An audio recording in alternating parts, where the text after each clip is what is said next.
Hey guys, I'm sure this sounds like shit, but I don't want to set up my whole rig right now.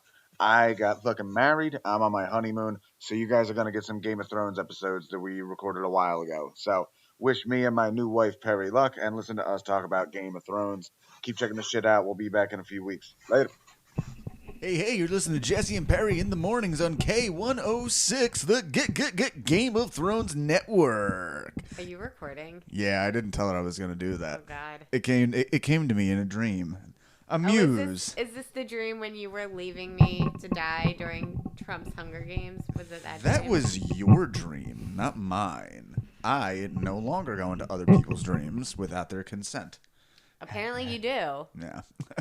Guys, we're back to talk about Game of Thrones Season 2 because, the response to our Season 1 episode was so great and voluminous. I mean, we won the Pulitzer Prize for it. We haven't released any of those at the time of this recording. But we have continued to watch Game of Thrones. Me and Perry got a little snippy at each other last episode, didn't we? Yes, we did. She's nowhere near the microphone because our cat's being a little pain in the dupa. Did we get snippy during the episode or after? After the episode. Yeah. Behind the scenes. Yeah. Well, there was a lot of stuff going on. So we have decided... But basically, I told Jesse he needs to run his own podcast. So we have decided to amicably break up but continue the Game of Thrones series because the public desires it so. You're just going to look at that fucking cat this whole episode, I can tell. No, I'm not. Well, for one thing, move closer to the microphone. Well, who set it up? I told you to you set up the chair, woman. I told you to set the chair up. Ah, boy. I'm Guys, putting her away. Guys, never get engaged. Let's all just go gay. Like, it'll I'm not going to lie. Going to be a little bit of a learning curve, but if Game of Thrones has taught me anything, gay equals power. What? I don't know. You were pretty mad at me last episode for saying butt boy. And yet you it did just say it kinda came out. again. I'm quoting somebody else named me. It just came out. I know butt boy is not an appropriate. He's fictional. He'll be fine. He's a king, okay? This is class warfare. Anyway, so we're going to discuss the first 3 episodes of season 2. That would be The North Remembers, The Nightlands, and What is Dead May Never Die. What comes out of the ground ain't what you put in. What? Ground turns sour. It's the Castle Rock accent. Pet Cemetery. Anyway, so again, we're still trying to find a format. We have not taken notes this time, so I will be reading from the Wikipedia entry And to when he discuss says this. we, he means I have not taken notes. Yes. Oh, so there were 2 things I wanted to discuss. I know what I told you to remember. I don't remember what you told me to remember. Corpse photos. Ah. A thing that's come up a few times here. Robert has said it. And who's the guy looking after Arya? That dude. That dude. Okay. We don't know his name. So King Robert and his faithful squire, that dude, have both made mention of something that in the past would have been very, very typical, which would they talk about not remembering the faces of their deceased loved ones, which is something I'm trying to get across the idea of time privilege, which is you don't realize how... obviously, we don't realize in the world we're living in how recent things we take for granted are. Are you talking about pictures? I'm talking about pictures. Yeah. Paintings even, like realistic ones Sure. only go back. Like, I love going back through old paintings and looking for, like, when was the time they actually started looking like people? Although I feel like during Game of Thrones time, they probably would have had some pretty realistic looking paintings. Well, one neat thing they had in the 3rd episode, which we just watched, when Sansa looks in a mirror and we actually see that it's one of those shitty old, like before they really perfected the technology mirrors where it's like really hazy and shit. But they have some good details in there. Yeah. But the thing that made me think corpse photos is there's a bunch. If you go look up like deceased photos, 19th century, with the photography being developed in the 1800s, there was actually a trope at the time now that people could immortalize their loved ones. They'd like set them up. There's a weird tradition of when somebody died, they'd say, okay, call the undertaker, call his loved ones, and call a fucking paparazzo because we need to dress this guy up and take a photo with him because we're never gonna see him again. So when you mentioned I almost said court photos. Different thing. Corpse photos earlier, and I gave you like a corpse photos. I knew what you were referring to. I didn't know why, and now this makes sense. Mm-hmm. Well, again, I had that notion, like, just because, like, I forget what my dad sounds like, and that freaks me out. Do you remember your stepdad, Jim? Do you still remember him pretty clearly? Yeah, I'd say so, but that was 4 years ago. Right. Actually, we're coming up on 4 years, like, next week. Oh, wow. We should do something. Get martinis. Okay. Well, yeah, we'll try. I mean, pandemic. We also live above a bar. I mean, we could. Oh, true. We could take out martinis. We could break in if need be. Oh, or that. But, yeah, just a weird notion you never really think of. And I don't remember you mentioned something that it was kind of the grander scheme of Something things. about Joffrey, I feel. Oh, Joffrey and Trump. Oh, God. Yes. So, as we are recording this, it is like 33 hours since Trump has left the White House. Yeah. Well, since Trump has officially not been president. Yeah. It's been... So, yeah. I just noticed that, like, all these people are, like, following the orders of, like, Joffrey, who's, like, pretty hard to take seriously, but they're like, in the name of King Joffrey, blah, blah, blah. It's like, really? Really? That guy? You're just, like, blindly following that guy's orders? Willing to use your own life. But then again, that ties into the end of the episode of we just watched episode 3 with Varys and Tyrion talking, where Varys makes the point... Varys, whatever. Various. The various Varyses. The various Varys. Where he makes the point to say, where does power actually lie, using a riddle of the swordsman. Like, if the swordsman's the only one with the sword, then why do people obey kings? They go where they believe power lies. And he has this whole thing, even a small man can cast a great shadow. Yeah. I mean, I don't know what order you want to go into, but also, like... We're jumping around. Well, I noted... I don't know if you noticed, but this was the first episode that Dany is not in. No Targaryens get a mention, but that's it. Yeah, I think when they're talking about raping and butchering their children, that's their mention. Right. All right, so, episode 1, The North Remembers. In King's Landing, Tyrion becomes acting hand of the king, much to Cersei's dismay. How exactly does that happen? I know he survives the battle. How does Tyrion become hand of the king? Yeah, I know. Tywin passed it off to him. But why did Tywin pass it off to him? Because he decided to stay at Casterly Rock, I think, and he was helping with the war strategy. Wasn't he a little pissed off at Cersei for letting Joffrey... One of the things that come up these next 3 episodes is... like a lot of what we see with Tyrion and Cersei. Cersei's like, I don't fucking want you here. And he's like, I'm dealing with the situation you allowed to happen when Joffrey killed fucking Ned Starks. Yeah. Well, that's why he sent Tyrion, but I'm pretty sure Tywin, if I'm remembering correctly, is at Casterly Rock because he's trying to help strategize for the war and trying to get Jaime back. So he's like, here, you go back to King's Landing and take over. Because obviously it's easier for him to direct Lannister men from where the Lannisters live. Right. The one thing he gives is he may not bring his whore with him, which Tyrion disobeys. Yep, Shay. She's the best. She's pretty cool. Yeah. So he brings her along. And you know what? Because she doesn't factor much in these 3 episodes, we could give her entire plot line now. So she has to basically stay in-house in King's Landing. Can't be seen since Tywin basically bid Tyrion not to bring her along. But she gets restless, so he actually sends Shay to be the new handmaiden for Sansa. Yes. And we see a nice little scene where Sansa, who we felt so bad for, immediately becomes the little bitch she is. Yeah, so... I don't know if it's like a repeat watch that helps with this, and without giving anything away. But part of it, I think, is like Sansa's lost all control, and this is the only thing she can control.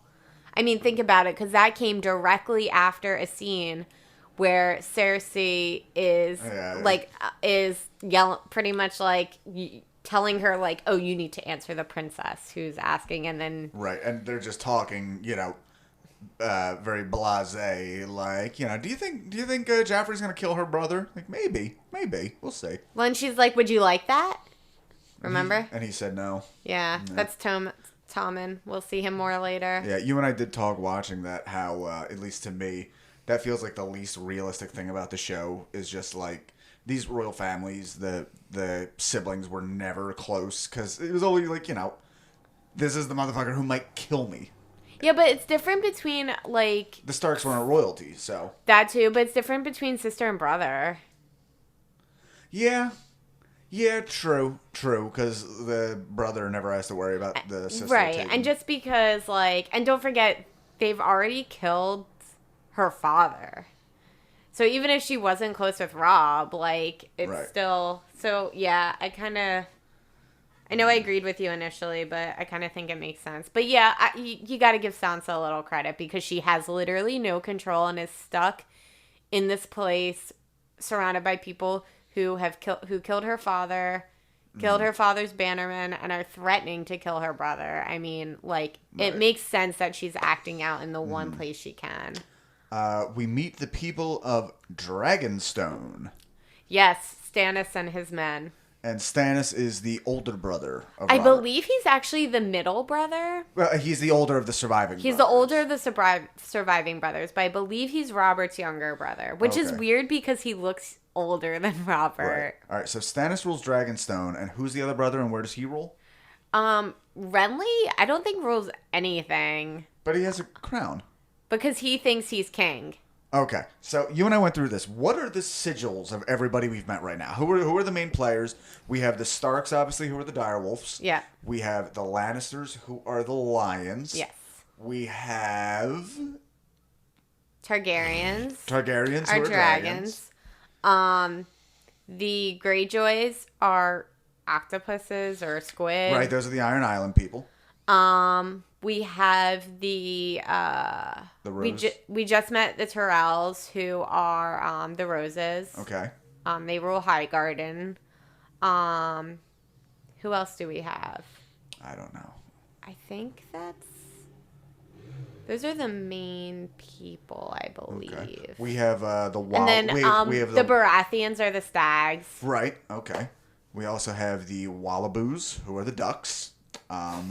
The the dreaded Thrinkenthrax, of course, who went with a mouse. That was like one of those Iceland Greenland things where they tried to trick people, like, the Thrinkenthrax are tiny little mouses, and then they show up and they got like big bear dicks. That one got away from me. And then we have the Lerner Drahams, who are the rabbits. Yes, we have discussed... Guys, write in and tell us who your sigil is and why. We have decided the Lerner Draham house is definitely going to be the rabbit. And the house colors are red and purple. Right, red and purple, because let's be honest, we look good in red and purple. Yeah, both of us. And not to mention the middle ground we tend to wear is maroon, which I think is that is true. I've never really thought of that. Oh, baby, we're getting married, and we're gonna make red and purple maroon. Yes, we're getting married eventually. Yes. So pretty much the word is out that Joffrey is a bastard bee. Joffrey orders all of the bastards to be killed. Yes. So we get some primetime HBO pay channel baby deaths. Oh, yeah. It's horrible. And we see that they send somebody out to the troop that have been sent from King's Landing that are going to Castle Rock. I know that's not what it's called. And they're looking for... What's the kid's name with the bull? Gendry. Okay, so they're out to find him, and then that guy, Robert and that guy, who don't remember their loved ones' faces, pretty much tells them to fuck off. And then they come back later in the middle of the night, and they kill that guy, and then everybody runs away. Arya actually goes and saves the prisoners, which I'm sure is going to pan out at some point. Mm-hmm. And the little blonde boy gets it. So everyone's captured, including the bastard's name again? Gendry. If they just use... They have a fucking Rob. You know how I can remember Rob? Because Rob is a name. Yep. Yeah. It's... Give me Rob Thrinkenthrack and Gendry can go fuck himself. But that Rob is spelled with 2 B's, which is dumb. I guess to distinguish from Robert. Yeah. Was Rob named after Robert? That would make sense. You know, you name your kids after your friends. Yeah. Oh God, then that means our kid's name is gonna be Neil. That's right. James Neil Lerner Draham. Yuck. Yikes. Guys, go listen to Cult of Us with my good friend James Neil Wood. He's also on Footnote episode 2. If you go back far enough, I don't remember which one we watched. So Consider the Lobster. So yeah, they killed the little blonde boy, and then they pretty much get everyone around and said, like, where's the bastard? They kill the blonde boy with the sword that he steals from Arya, which ends up being a thing. Yeah, I Needle. didn't notice that. Okay. Yep, he kills the blonde boy with Needle. Right, and then after they everyone around, like, all right, where's Gendry Thrick and Thrack? And Arya steps up and says, you just killed him there. And he has the bull's helmet. And we see the bull helmet that was, put out to mark him. So pretty much Arya stepped up and saved Gendry. They think Gendry is dead.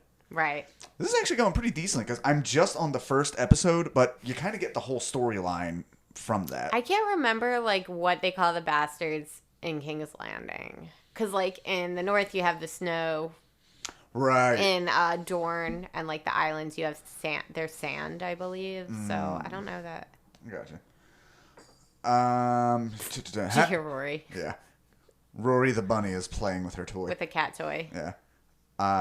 Having won 3 victories, Robb Stark, who is now proclaimed as King of the North, offers the Lannisters peace in exchange for the North's independence and Sansa's and Arya's safe return. He sends Theon to see his father, Balon Greyjoy, to support, and Catelyn to seek an alliance with Renly Baratheon, who also claims the throne.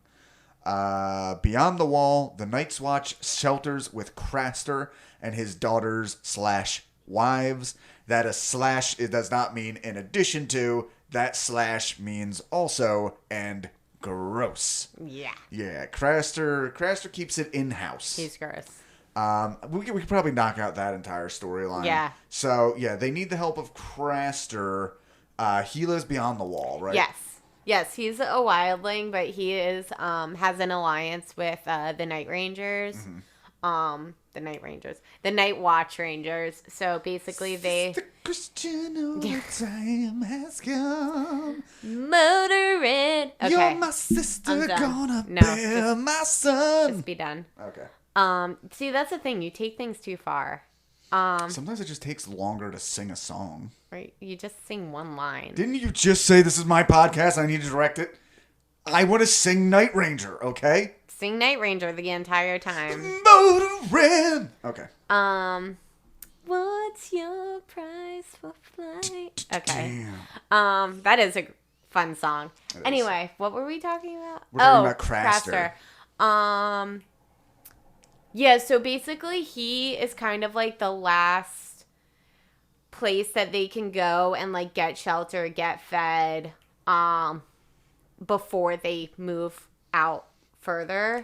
And so he provides protection because like you'll see the other they're like Hawaii, only icy. Like that's the last place you can hit before going further onto your. Well, and not only that, the other wildlings aren't friendly with them because I tried to point it out when it was happening, and you'll meet him later. But there's a person who used to be a night watchman, Mance Rayder, who deserted the Night Watchman and started his own little wildling cult.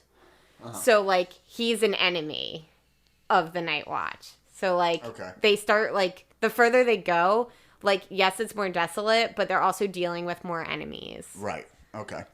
But so Craster has like dozens and dozens of daughters who he then fucks and makes more and more daughters. And while all the Night Watchmen are there, he pretty much makes the point that none of them shall lay a hand on me daughters. I went pirate there, that's fine. Yeah. So, of course, dumbass fat fucking Sam has to come back. It's literally like, I'm imagining like a 1980s like screen wipe across the screen. Don't you dare lay a hand on my daughters. We're going to take her with us with you. Like, fucking Sam. You dumb fuck, I love you. Yeah, Sam's great, though. Yeah. But, so he tries to talk to Jon Snow, like, we need to save her. And who's the real dumb fuck in this? True. True, because he knows better. Jon Sam's Sn- just following his heart. Jon Snow is often a dumb fuck, you will come to find. I don't know why everyone likes him so much. Because he's a British boy with cheekbones. There's a lot of British boys with cheekbones in that show. He has the cheekboniest British ones. But they the notion is put out there like, well, he has daughters, but what happens if he has sons? And the pregnant one, that's her concern. Like, what if it's a son? And so in the middle of the night, Jon Snow sees Craster coming out carrying a baby boy, which he deposits in the woods, and we see some man bear pig lives out in the woods and picks up the baby, and Jon Snow is going to investigate, and Craster backs him in the head, kicks everybody out. Well, I don't know if you noticed, but when the guy went to pick him up, the guy had bright blue eyes. I didn't notice that. Yeah. Or we need a better TV with better resolution. No, you probably weren't paying attention. I was probably looking up the dreaded Thrax. Yeah, I'm sure you were. In Essos, as her people slowly die in the Red Waste, Daenerys dispatches 3 riders to conduct reconnaissance. And that, I think we can tie up that 3-episode story arc right there. So, yeah, they're out in the Red Waste, which is the desert. Since everyone's starving, Daenerys takes her 3 horsemen and basically sends them out in the 3 directions they haven't gone to, scout for food or people. Right. And then they see a horse returning days later, and it's just the horse, and in the saddlebag they find a fucking head. Yep. And one of the Dothraki women is very upset because they need to... Well, for one thing, he had his hair cut, which is like their soul? Well, the hair cutting is like defeat. Like, you get your... Your the length of your hair equals the length of the amount of people you've defeated, and once you've been defeated, your hair gets cut. Is this why you keep trying to get me to get my hair cut? Yes, because I want to defeat you, but I already have. That's Delilah. what's insane. You don't even realize that. I was a powerful podcasting Samson, and now I am a mere... I don't have any more references to go with that. You've always been the Delilah in this. But, so yeah, Daenerys swears revenge to the girl, blah, blah, blah, blah. They're supposed to burn their that's bodies. what you were bringing up, that, the death ritual. Right, like, his soul is his soul is basically destroyed. Yeah, it can't go... They believe it needs to be released from the body through fire to ride with the ancestors. That would be kind of cool if that's the afterlife. It's just kind of... At least for me, I like my family. So for me, if that was my afterlife and I got a part of my ancestors, it's just like a rented out VFW where people are drinking piss poor beer and smoking cigarettes and fucking... My dad's playing Molly Hatchet to everyone's chagrin. Oh, God. Oh, no. We had a few family parties ruined because it became a running bit that my dad would always try to sneak up to the DJ. They had a DJ now and again for I think one of my christening. I want to remember that. My communion. Did I ever tell you? Get a DJ for your communion? Did I ever tell you my dad struck a child on my communion party? No. Oh, okay. Oh, you're gonna learn a lot about me. Did they deserve it? Oh, they deserved it. Okay. So the we don't condone child violence. The Belmar Little League Hall. So it was my Catholic communion. So I was 8 years old. It was right next to my elementary school, which was being worked on that summer. So the gym was all closed off. We were playing around outside after my communion. I having just eaten my God Jesus for the first time. Perry's Jewish, so she doesn't get this stuff. You just kill innocent lambs and fucking put them on your door, so you're. I mean, it is weird that you say a blessing and all of a sudden a fucking piece of wafer is the body of Christ. You know what's funny? I've actually pointed that out recently with the QAnon episode that the fact that these people's idea of the worst evil, because it goes back to blood libel with they're the Jews, right? But it's an evolution of that. They're eating the babies and drinking their blood. They're bad people anyway. On Sunday, we're gonna go and metaphorically eat the body and blood of our Lord Jesus Christ. But it's bad when they do it. Do you guys share the glass? I think we do. I have never. I don't know when they changed this. I hope not now. I have never drank sacramental wine. When it comes to the blood of Christ, I am straight edge. So, where the fuck was it? Oh, yeah. So, We were playing around regular- outside, Oh. and there were some bad kids. There was a bad kid family, the Astfolks. Wow, you're really just putting them on blast, aren't you? Their names were the Astfolks, and guess what? They were a bunch of fucking Nazis. I got invited to a Yeah, put party. them on blast. I got invited to a party at this kid's house when I was 15 years old, and they had a cross burning in the backyard. I was 15. This is what happened in my hometown. Yikes. Yeah, it was weird. It was like we were never close. Anyway, so yeah, these kids popped out of the place you weren't supposed to be playing, and they started bullying me and my cousins. And my fucking dad came out. He's like, "Get the fuck out of here, little blah, blah, blah." But they were bad kids, so they had no fear of adults. So like, the kid like stepped to my dad, and my dad just fucking backhanded him. Oh my god. Oh my god. Oh god, I miss that man so much. It's pretty bad. Wherever you're at, Pop, I know you're partying with our ancestors. Anyway, returning to play. All right, so let's do the Theon. Theon. Theon. It's so like. Can we find a different name scheme so that all the. Sorry, it sounded. Somebody just drove by with a bad fucking serpentine belt, but it certainly sounded like a pterodactyl for a second. Or our cat. No, it was definitely outside. See, I couldn't. You're closer to the window. Yeah, we're literally. I don't know if it picked up on the mic, but literally we just heard like outside the window. Wow, that's gonna hurt your listeners' ears. Port Richmond. It's all Polish people and pterodactyls. So yeah. Oh yeah. Like every name is like so close to a Lord of the Rings name. Like they all have very similar naming structures. Well, that's pretty common in like fantasy anyway. Mm-hmm. They all have like kind of. I wonder what like the tropes are of. We have that for like sci-fi too. There's always a lot of X's and Z's. Like, not like Star Wars, but you think like Xylon, Xenu, the entire Scientology thing.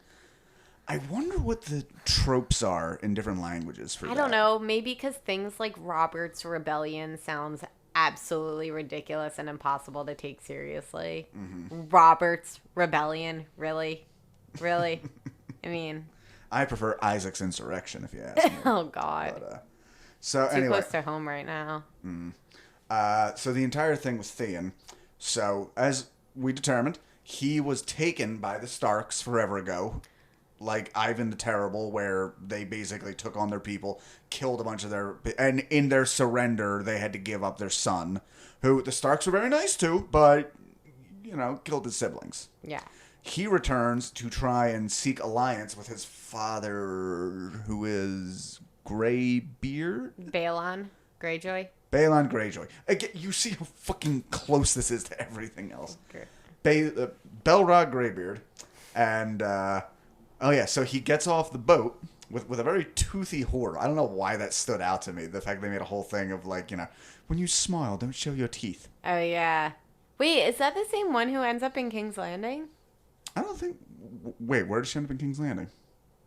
No, they both just look... The one who... They look a little similar. You know who I'm talking about, right? Right. The one with the Meister. Yes. But, The Meister. I said that weird, yeah. Meister. So he gets off the boat. He's trying to get back to his dad's place. And a lady comes up on a horse and basically says, "He bid me come bring you." And while riding, the lady's riding, he's riding bitch on a horse basically behind. He's just like feeling her titty and fucking fingering her, just like really, really feeling himself. Yeah, and he's like, "I'm the son of Balon Greyjoy. I'm the shit." There was a great line in there where he's like, "Tonight will be a night you tell your grandchildren about." Like, I don't think it'll be a story for children, McGovernor. Anyway, long story short, dude, happens to the best of us. You fingered your sister. I'm sorry. After which Yara says, "This will be a story I tell my grandchildren." Yep. Play fingering games, win fingering on horses' prizes. His dad basically gives him a bunch of shit with a cool line I like. I love how they're making fun of his clothes because they're doing it in like ancient English, but they're pretty much like, "Yo, you dress like a bitch, wearing skirts and shit. You're my fucking kid. Yeah. Get the fuck out of here." But he does make the great line like, "Did you buy that cloak with iron or with gold?" Yeah. With the notion being, if you bought it with iron, that means you took what was yours, and yeah. Yeah. Well, that's the other thing I gotta give Balon while he's a fucking prick. He doesn't have any gender issues, and he lets Yara, like, Yara is going to take over for him and going to be the commander of ships, and she's the one who's been around, and you know. Iron Islands are pretty much like the San Francisco of that area. It's gray, there's a lot of water, but like they're progressive. But basically, like, long story short, which was long already, Theon goes there to try to get Balon to side with Robb Stark, and he's basically like, I'm not going to side with the people who killed your brothers. I'm gonna do this on my own and take over, and now I'm gonna be king, and either you could join me or you could go back to the Starks. Right. And at first, he considers sending a letter, which we see him pensively writing. He writes a letter to Robb. Dear R.O.B.B. Yep. Ugh. And then he goes like, you know what? That is a stupid fucking name. And he burns it in the candle and is essentially rebaptized in the, I'm going to call it the Iron Sea, even though I don't think that's what it is. Yeah, it's the Pike. It's the Pike. It actually said that in the notes. So Theon has decided to join his birth family and fuck the Starks. They made him dress like a lady. Okay. Which is kind of funny because this whole time his father has shown him no love and the Starks have. So it is kind of like a dick move. He does make the notion that, like, you know, you sent me away, you got rid of me, and now you dare to, you know, judge me, and yeah. So yeah, all in all, I think that's a dick move for him to go back to his family. Okay, we get some of the Tyrion and Cersei stuff. Tyrion exiles Slint, head of the Gold Cloaks.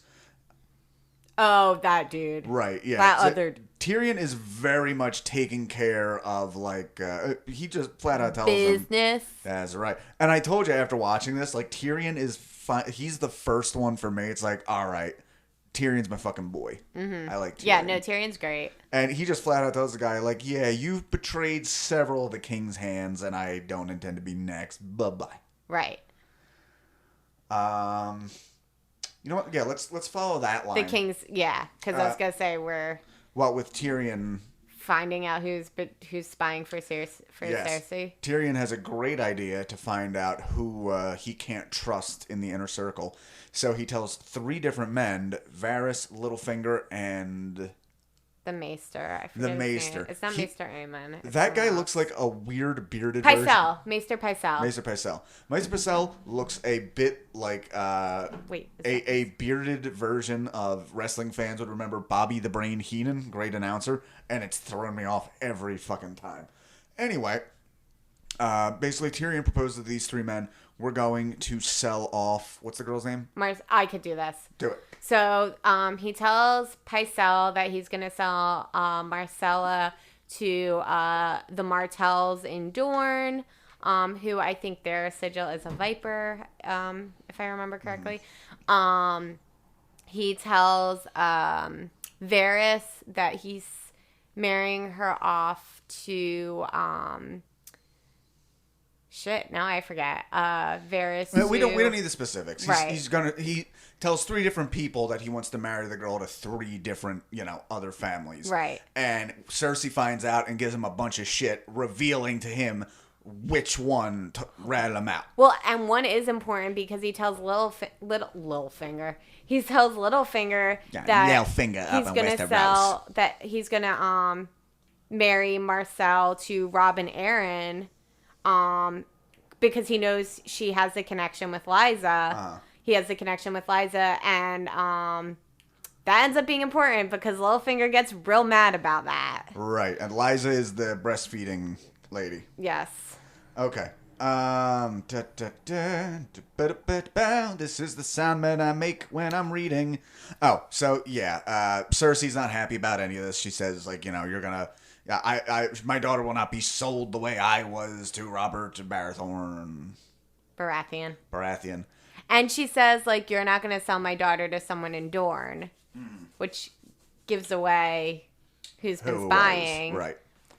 And I think that's really it. Not to mention, like, and I don't think this is a spoiler, whoever tells, he's plans. Oh, Theon. He was going to sell her to Theon. That's why he told Varys. Right. Because the idea is like all of these strategies work. So whoever tells Cersei, this works out in my favor anyway. Oh, because now he has to follow through because Cersei knows. Exactly. So now Marcella is going to be married to someone in Dorne.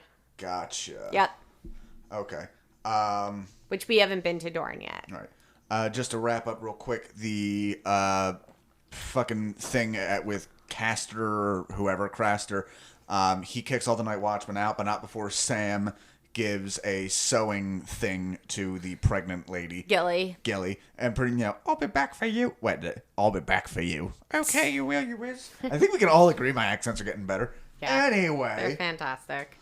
The pirate guy. The pirate. Oh. Dragonstone. Yeah. Yes. And, there's a whole thing. There's also that, like, high priestess lady who's... she's new. Melisandre. And she's fucking the king because his wife gave him nothing but stillborns and girls. And she gets fucked on what me and Barry both realized looked like a very pointy map. Yeah, it did not look comfortable. But yeah, his new thing... when we meet him is he's worshiping the Lord of Light, and everyone's kind of like, I don't know about this. Mm-hmm. And then we meet what's his face, the Onion Knight. I can't remember his name. The Onion Knight. Yeah, that's his like nickname. Oh my god, I can't believe I can't remember his name. The one-handed dude. Davos. Holy fuck. How did I forget that? How did you forget that made-up fucking name in a cast No, of 100? he like becomes a legitimate character. But we meet Davos, who is pretty much like on board with Stannis regardless. Okay. The final 2 points, we meet Brienne. Brienne of Tarth. She's the best. Tell us all about it since you love her so.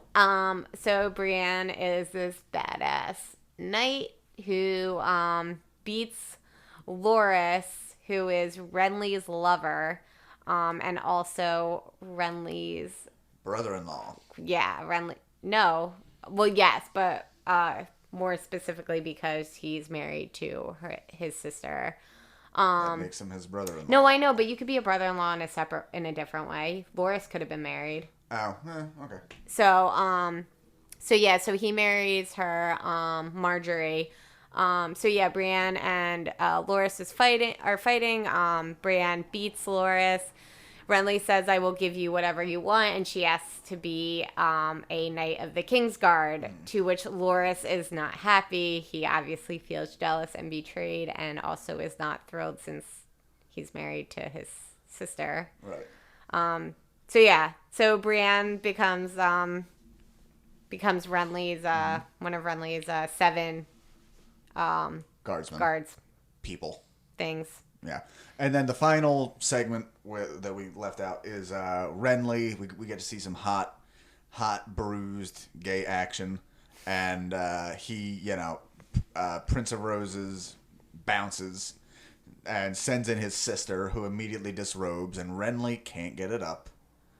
But she already knows. They're pragmatic. She even offers, could I get my brother in to, start you off? And then, you just, throw it at me. Yeah. And she's like, I could pretend to be my brother. So she's in. She just wants to be queen. Yeah. Again, these people are pragmatists. They realize it really is fucking weird when you think about it. Just, you learn all this in middle school of the kings and queens and so is married to whoever, and you don't realize that so much of that when little girls are watching Disney and they're seeing the Disney prince, they're not realizing how much cum goes into the job. Well, and also how much of it is strategy based, which you're reminded of when Tyrion is marrying Marcella off, because it's she's a princess. She was born for this. Right. She can never ascend to the throne. She's a girl, so marry her off to a lord. Father, Prince Charming has come and wants to make me his bride. Too bad, I've sold you to our worst enemies ever. Bye. Yeah, well, and the point of that is so they're no longer your enemies. Also, they're probably your cousin if this is Europe. That too. Yeah. So yeah. I think that's everything. Okay, so we'll be back with episode. I like this 3-episode arc. That was actually really easy. What do you think of the show so far? I'm getting more into it. Like I said, the fact that Tyrion is really like becoming who he is really making me dig it. But honestly, if I had watched the show from the start, I could tell you exactly what my viewing patterns would have been. I would have watched 3 episodes. I would have said, fuck this. Like, it's fine, but fuck this. And then once people got into it enough, I would have gone back and watched all of it. Because as of right now, like, I'm watching one episode after the other, and I still don't know I know who these people are. I can't remember. Pardon me. I can't remember anyone's names, anyone's family, aside from King's Landing and Winterfell and the fucking name I intentionally misremember, Castle Rock. I don't know the names of any of this shit. And you had the benefit of me telling you all of this. Exactly. But I think I told you, like, I watched into, like maybe into, Pterodactyl's coming by again. like, season 2, episode 3, and by then I was just like, I am not into this. And then I, like, kind of found out what was going on after. And then by the time season 8 came around, I was like, you know what? I want to watch season 8 live. Catherine had told me enough, and I was like, yeah, I'm going to go through this. And then I got into it because I knew what I was getting into. I knew some of the characters who get killed off and, like... Right. Let me put it this way. When it comes to long-term show watching, I think the worst thing that can happen is you feel like you're wasting your time. I don't feel like I'm wasting my time. Walking Dead, I wasted my fucking time caring about anybody. Sons of Anarchy, I wasted my fucking time caring about any of them. And I wasn't even going to hate on that. I was just going to say, like, I can understand that. At the same time, I feel like, and we've discussed this about Lord of the Rings, and even Star Wars, there's something to be said about having a world built and not just, like, watching one little aspect of it. Right. So, and that's, like, the cool thing about the Clone Wars, too, is it's, like, giving you more about the world. So if you like existing in that, I think it can be really good. Right. And that was part of my thing. Everyone after Game of Thrones was, like, really upset. And I was like, what do I want to do? I just started it right over again. Because I liked being in that world. And there you go. Yeah. All right. We'll be back to you guys. We'll be back in 4 seconds with episodes 4 through 6 of the Clone Wars we're talking about, right? Yeah. All right. We'll be back with the Clone Wars. Bye. Bye.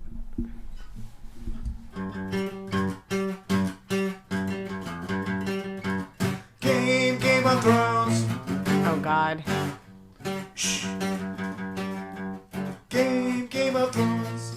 I thought you'd do Game of Thrones. I don't like doing the double Oh, my little Jeffrey one. My Jeffrey one. Fucking blonde dickhead. Guys, hi. We're back. I'm bumping against other guitars that you don't need to know about. You definitely thought that song through, for sure. I did, yeah. There's certain songs that I just love, like, putting whatever dumb thing to, and My Sharona. You'll recall when COVID started, I wanted to do My Corona, only to find out that 30 other hacks had beat me to it, so... A real original Jesse Draham over here. That's right, 1 in a million and a half. Tell them about what episodes we watched. 2, season 2. 3, 4, 5? 4, 5, 6. 4, 5, 6. Why are you asking me then if you give me a know? hand. That'll learn you. That was my hand. Ow. Yeah, you deserve that. So, let's go into... Whoa, that's a fancy background on your notes. computer. I only bought the computer for the background. It's a terrible computer. Actually, it's not bad. I really like the Lenovo, whatever this is. Better than your first one. Yeah, the first one, guys, I bought a new computer, and then it was like, oh, this looks pretty good. And then I checked out the webcam, and it looked like a 2004 flip phone. Yeah, it was pretty bad. Yeah. So, I got a little better with the notes this time. We're just going to go down by region these last few episodes. King's Landing. Should we say the name of the episodes? I don't remember the names of the neither. episodes. So let's one is Ghost of Harrenhal, which is a big one. One is Garden of Bones. And then there's another one in there somewhere. Pretty good. Rise of the Thricanthrax. We got 2 out of 3. All right, so in King's Landing, Joffrey holds a crossbow to Sansa for Rob winning on the battlefield, which Perry, you of course know because I do this to you every time your dad annoys me. So. Oh God, you really can never listen to this. No, that's a joke, David. Wow, just calling his name out and everything. I want to call him Dave, but he insists I call him David. I don't know what his deal is. Well, you wouldn't like Jess. I wouldn't mind being called Jess. You don't like Jess. I don't mind it. I don't know. The name, I don't like Jesse, so come on. Yeah. Anyway, so yeah, Tyrion comes in and saves her. We get a lot of great shit with Tyrion and Joffrey this episode. Yeah. Tyrion confers with, I think that's the last time we see Varys. Wait. Is it Varys that he talks about getting the... Well, no, I mean, was it Varys he talks to getting him some hose? Oh. Or was that Littlefinger? Well, he talks to Littlefinger. Wait. To get Joffrey some bitches. Yeah. Oh, my God. Ladies. You're the worst. Of the after... I'd say evening, but I'm pretty sure it was daytime. I think he spoke to Littlefinger. Okay. It would make sense. He would procure them. And so, yeah, Tyrion decides, like any good uncle would... that Joffrey's got a little bit of frustration. Yeah. And Joffrey goes all FetLife on them.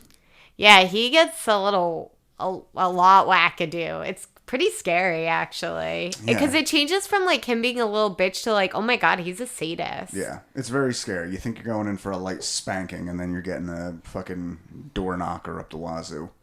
It's not good. Did we see the end of that situation? Where she's like smacking, they're smacking her with the brass pole. Okay, I think there's more eventually that we might have not seen. We didn't get to that. Later we see. Later we see Tyrion wander into a public dragging on Joffrey, which felt a lot like a lame open mic to me. Just everybody like, you know. Does not Joffrey be Orange Man bad? Like, that's what open mics have been the last 4 years. I could just see them be about Joffrey. I don't think I get it. In comedy, the joke for the last 4 years was Trump, and all the hack was, Orange Man bad. I guess it doesn't... I didn't realize you were talking about Trump because you were saying Joffrey. Well, it's because he wanders in on everyone talking shit on Joffrey, and it feels like an open mic, because it's just Got it.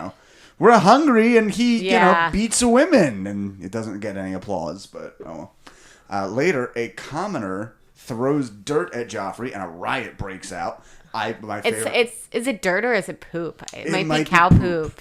He specifically said a cow pie. There you go, yeah. And I love how he gets a little like, yeah, I am a king, and they should do as I say. And then Tyrion just like... No, he's straight up like, kill them all! Kill them all! They get to that. No, he says that there. Yeah, he says kill them all. And then Tyrion slaps him. Yes. Because, of course, Joffrey is the cause of all trouble here. And Sansa gets taken by some people where she's going to have a not good time. Some men. They try to, like, rape her and kill her. Yeah. And who shows up but old melty-face Hound and tears people's guts out through their dick holes. I told you. As they deserve. As they deserve. I like the Hound. I'm waiting for a big... I'm waiting for... In wrestling, there's faces, which are the good guys, and heels, which are the bad guys. I'm waiting for a big face turn from the Hound. Mm. As I said, he's a complicated character. Yeah. So Tyrion is being sneaky. He gives 3 different people different information about marrying off Cersei's daughter, Marcella.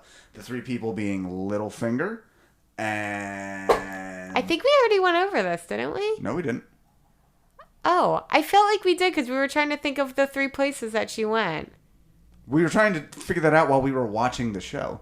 Really? No, I really think we did this on a podcast. I've only been writing these notes are all I only started for this one. Okay. But so yeah, we discovered who the snitch is, and the snitch is the guy. He looks like Bobby Heenan, the wrestler to me.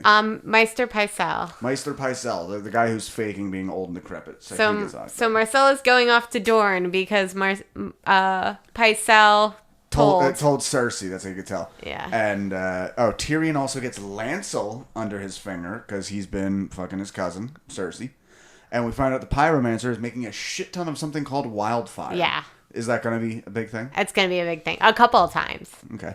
It's bright green. Nice.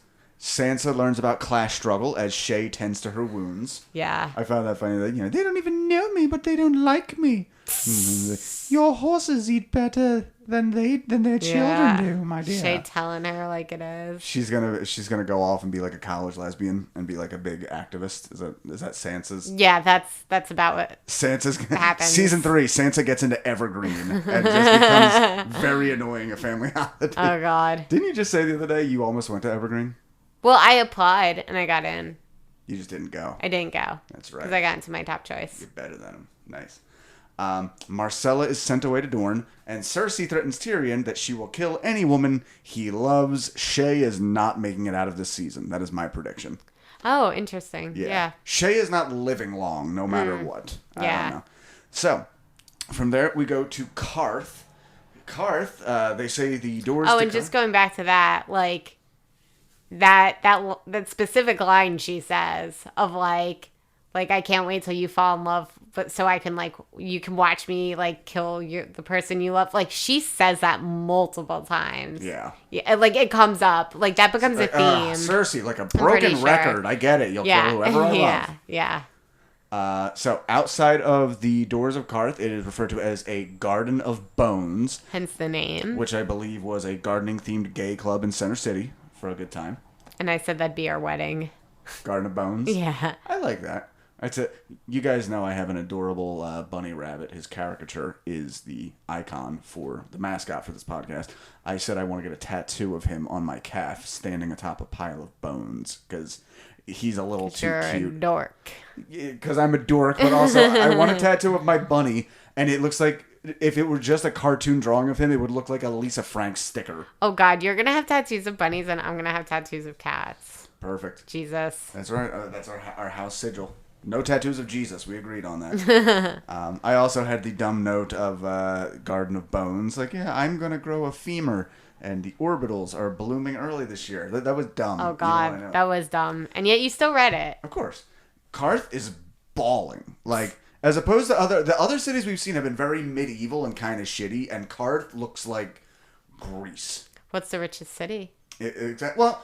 It's full of free people. They all think they're, like, the top shit city, so I wasn't sure going in. Yeah, well, Spice Islands, I think, tend to be on the richer side anyway, because they trade spices. They're a port city. Yep. A giant dude named Zara, who is wealthy, offers marriage to Daenerys.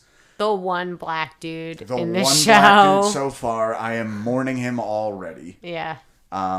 She learns for the first time that Rob Baratheon is dead. A spooky lady in a mask that I don't know is ever revealed to us warns Jorah about something. I really like that mask. And then someone kills a bunch of... Jorah?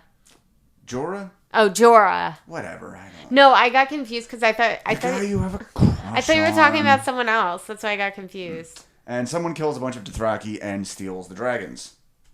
Bummer. Yeah, well, and it's pretty crazy that, like, Daenerys only now finds out about Robert. Right. Because we're, like, so far away from that at this point. Which, again, I like when they do that in these, like... Fantasy movies are all period piece because they're all, like, Right. There's magic and shit, but nobody figured out gunpowder. Right. Gotcha. Well, and it shows how disconnected she is from the rest of She's on from the Westeros. other side of the narrow sea. She just thinks everyone in Westeros is going to fall to her when she comes, and... I do like that idea that she does. The Spice King gives her some bullshit like, "Oh, you're gonna retake your throne. When did you have it?" Well, I've never been there. Like, so you're just taking it. It wasn't yours. Like, yeah, I haven't been there since I was a baby. And they just like, you really see a lot of the class struggle. Like, I'm gonna go there, and those peasants are gonna be like, "Yeah, okay." And she just thinks these people give her ships, and she's like, I am the mother of dragons. And it's like, your dragons are, like, the size of my thumbnail. Mm-hmm. Like, I'm really not, and I'm gonna steal them later buying that right now. But the dragons, it's really sad when they get stolen, because they are, like, very much crying, like, they're separated from their mother. Right. Our cat cries like that when you won't let her in the room. Oh my God, I got so pissed at her today when I was working. Yeah. Did you hear me? Oh, yeah. I was like, you need to stop it. I had to count. I had to fucking fix those footnotes. Here, why don't you read the next chunk? Okay. So, oh God, I have to, like, decipher your notes. Okay, so we're in Winterfell now, and Theon has, Well, Theon's men don't believe in him. That's a weird. Well, that happens before he gets to Winterfell, where he tries to command them. They're like, "Fuck you, pussy," and then he partners up with the dad from the Vivitch. Yeah. Yeah, and and Bran Stark, while he's in Winterfell, he's the Little Lord right now, and he wants to send troops to help a nearby village that's under siege. Which stands out now. It seemed like a random, like, oh, okay, they're showing him taking care of business, but it also kind of sets up why they're so vulnerable. Right. Exactly. And Bran has dreams of the ocean taking over Winterfell, which ends up being a thing when Theon, who is from the Iron Islands of salt and iron or whatever, he comes in and takes over Winterfell, declares himself the Lord of Winterfell, kills Sir Roderick. That was horrifying. Yeah, I have him in my notes as twisty beard guy. He wasn't taking no bullshit. I actually do like he looks to Bram and he's like, "I'll be with your father tonight." Well, and I said, like, what's crazy is, like, you almost forget Theon grew up here, and he grew up in the Lord's house, and they all know him. Yeah. They all love him, and here he is coming in, like, disrespecting them. He tells the Meister to, like, get out of his way. Like, yeah, he's really terrible. So, real quick, on that notion of, I'll be with your father tonight.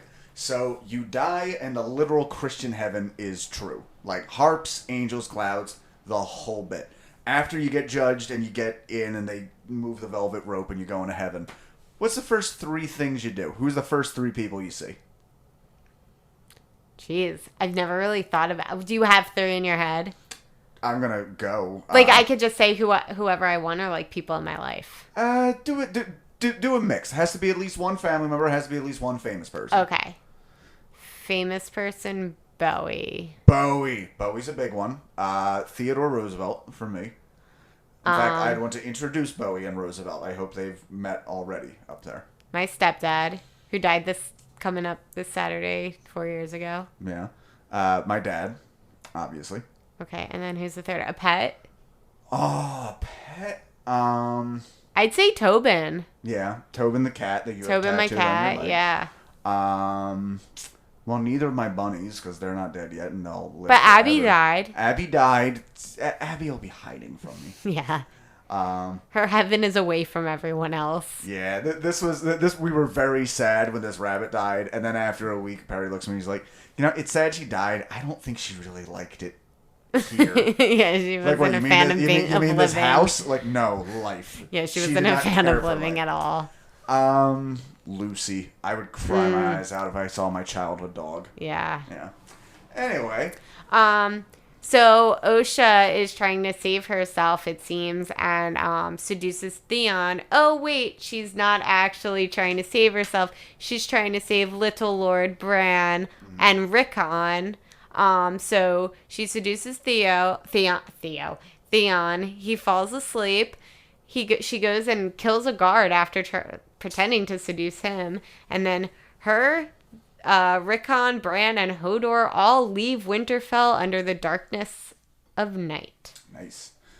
So in other we don't get a whole lot from Jon Snow these 3 episodes. Jon joins the Rangers, almost kills a redhead wildling lately. Egret, who you inform me is like his real life wife. Yep. Good on him. That's the only thing. Well, I'll get to that in a second. He doesn't, but gets separated from his men hesitating. She runs away. He chases her, and they end up cuddling together for warmth. Number 1, I hate in these shows, like, if somebody's even mildly attractive, you immediately know, like, oh, this is a character. Like, of course he's not going to be able to cut off her hair. She's hot. Her head. And 2, it bums me out. This is just one of those things that, unfortunately, you can only be so realistic. Everybody in this show has pearly white, just came from the dentist's teeth. And it's starting to annoy me. Interesting. Ned definitely did not. He didn't have like veneers, but they weren't like it just. Ned, I don't think Ned had great teeth. No, I don't think so. We will look into Ned's teeth and we will report back. Someone has blown the horn 3 times, which indicates White Walkers. I'm curious if you're gonna like Egret, because I've watched this twice through and I still am lukewarm at best with Yeah. her. But that's not the consensus. Everyone loves her. So Okay. we'll see. We'll see what you think. On to Arya. Arya, and I can't remember the Gendry. kid's fucking name. Gendry. It's a stupid name in my defense. Arya and Gendry are They're all stupid. almost tortured with a hot rat in a bucket that gets tied to your stomach, and then the rat gets hot, and then the rat claws its Oh way my in. god. Oh, it freaks me out. Like there's some pretty gnarly deaths. This one's not even like they don't even show anything. It's just like thinking about it is Right. horrible. And she does it and the tickler is doing it. Right. Ugh, that's even makes it even creepier. Tywin stops just as Gendry is about to get it. He immediately recognizes Arya as a girl and makes her his cupbearer. Bearer of cups. Yes. Now that she's a girl again, Arya begins brushing her hair. Which Well, I I find do funny. think it's crazy that he just takes her in. He's just like, yep, here's a random girl. Let me. Part of me thinks he knows she's a Stark. Yeah. We'll find out. That's possible. But, yeah. So, now that she's a girl again, starts cutting her hair. She sees the 3 prisoners she saved, who are soldiers. The main one says he owes her 3 deaths. Jockin. He's gonna be a thing. She chooses first the torturer, the tickler, who ends up thrown off a balcony. Littlefinger comes to visit Tywin at one point, which scares the shit out of Arya because he knows she's a Stark. Mm-hmm. Doesn't seem to be recognized, but she overhears their plan against the Starks. And Littlefinger keeps trying to like notice without like he's definitely like suspicious. Right. It's not like he's going through that cup of wine like nothing's up. Right. Tywin and Arya bond over daddy issues. Somewhere in there, it's mentioned Jaime is dyslexic. Is that ever going to pay off, or is that just a weird little... No, that's just so weird. Okay. She steals a letter from Tywin that regards what's to be done to her brother Robb. A soldier catches her with it and is going to rat her out to Tywin, but the soldier intervenes and hands Arya her second debted life. Yeah, and it's pretty great how he does it because... Oh yeah, he does it with a fucking blow. The guy just opens the door, My and there's lord. Tywin, and he Yes. just falls over. No, he doesn't even say "my lord." He's just like standing there and just like you. And then finally, Robb and Catelyn and the Baratheons, a.k.a. the rest. Littlefinger offers to parlay Sansa and Arya for Jaime. He returns Ned's bones. It's courteous of him. He's not all bad. If I die somewhere, would you want them to return my bones? I mean, And then you could make a garden yeah. of the bones. Call back! I mean, if I don't have to pay for shipping, I'm That's in. good podcasting. Yeah, well, it would be a courtesy. Yeah. at All that right. point. I'll take You it. can't charge a widow for her husband's I'll bones. take it. Why not? Would you do anything witchy with my bones? Probably. Yeah. Yeah. Nice. Better. That's why you better be good in this life. I will. I'm okay. You're okay. You could be better. I'm better than We could all be better. some. I'm better than some. The older Baratheon knocks up his high priestess with a goddamn smoke demon baby that comes and murders Renly. I mean, she said she'd give him a son. That's a heck of a son. I mean, I want a son, but if it's a little demon smoke baby, I'm going to consider adoption. Are you really? What would you do with the little poor demon baby, smoke baby? I mean, I just don't Are you gonna know. like Fronus it up and like eat them or something? Yes. Well, see, the problem is we've already agreed we will not baptize our kids, but if it's a demon smoke baby... Okay, then I just might. for precautions. You know what? We're baptizing and circumcising. Like we're throwing all the religions into that. If thing. it's a demon smoke baby, we can baptize, we can circumcise. But if it's a demon smoke baby, that means maybe Judaism does not exist because there's not many demons in Judaism. There's, well, Yeah. golems aren't Yeah. demons. Yep. They're just something. Anyway. So because Brienne and Catelyn were with Renly when he gets killed, everybody immediately assumes it's Brienne. They escape together, and Brienne pledges loyalty to Catelyn and to avenge Robb. Renly. Whatever. Everybody needs to be told repeatedly difference. in this, like, you can't do anything now, don't be... No, I have to stay and die! Like, shut up. Come with me and kill him later. You will not get your revenge now. Yeah. Renly's wife is wearing a ridiculous ice cream cone dress. Fucking Marjorie. While speaking highfalutin royal English. Oh God. Which... Dost thou wish to conquer the Game of Thrones? Also, hot nuts and fudge, would you like? Like, literally, this isn't like, oh, it kind of... No, she looks like an ice cream cone. Oh yeah. And she wants to be queen. We haven't had ice cream in a minute. No, because it's winter. I'm just saying, ice cream ladies go. But you missed the whole part where like Littlefinger comes to talk to her, and she's like, he's like, you want to be a queen, don't you? And she's like, I want to be the queen. Right. Because remember, Littlefinger then goes back to King's Landing and tells them that. Mm. Or no, he goes to Tywin. That's what he's talking to Tywin about. Okay. He's talking to Tywin about okay. Marjorie marrying Joffrey. Because it would obviously help them to be allies. It would bring wait, where does she come from again? I was going to say they would bring the Baratheons back into the fold, but she's not Baratheon. She comes from Highgarden, and I believe they like supply them like a lot. Like they supply King's Landing with the food and stuff, if I remember correctly. And they also like rebelled against the Mad King, so like they know that like the Lannisters know that like obviously she doesn't support the Targaryens in their claim.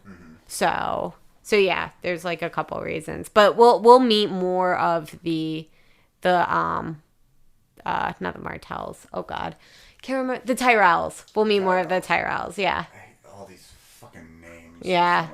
And then finally, Robb is interested in a cute field nurse who jokes about being a spy, meaning she is almost certainly a fucking spy. And babe, I know you think you're a good liar sometimes. I know I nailed this one. Okay. Good. All right, we'll see. All right, we'll see. Let the record show he does this often, and he's often wrong. You overpronounce the word often. Sorry?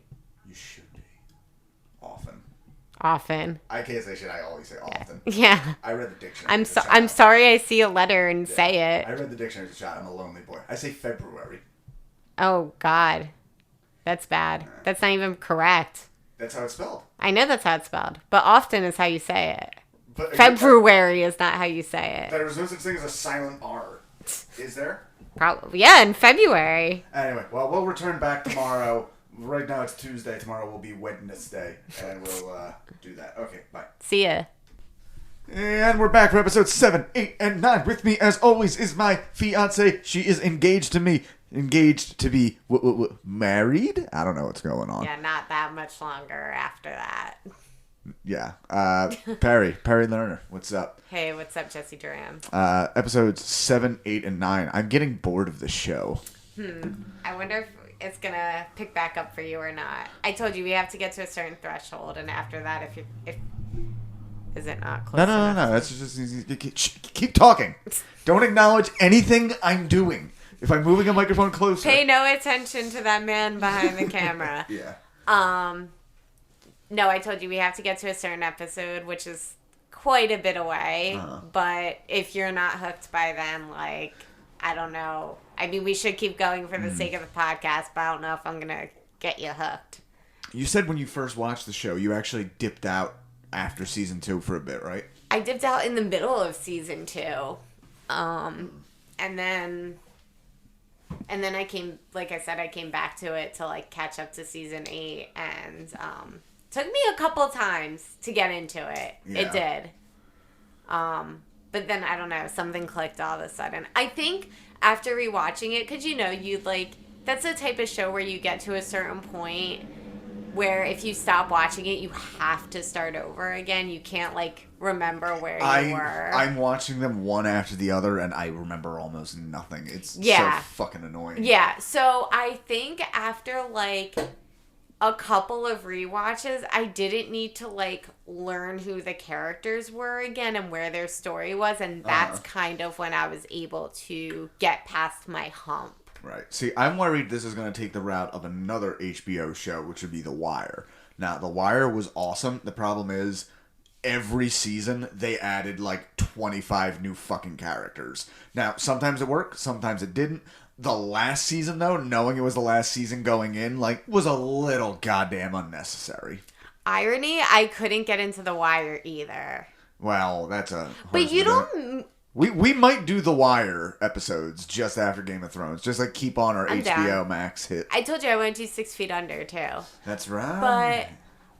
But I don't think, and I could be wrong, but I don't remember that happening too much after season 6 even. But I really think once you get to season 4 or 5, like, you're not getting that many new characters every episode. Okay. That's why I think you, like, hit a stride where, like, because that's why I said, remember, the show refocuses who the main characters are. Right. So you get more nuance in the characters, I would say. Okay. All right.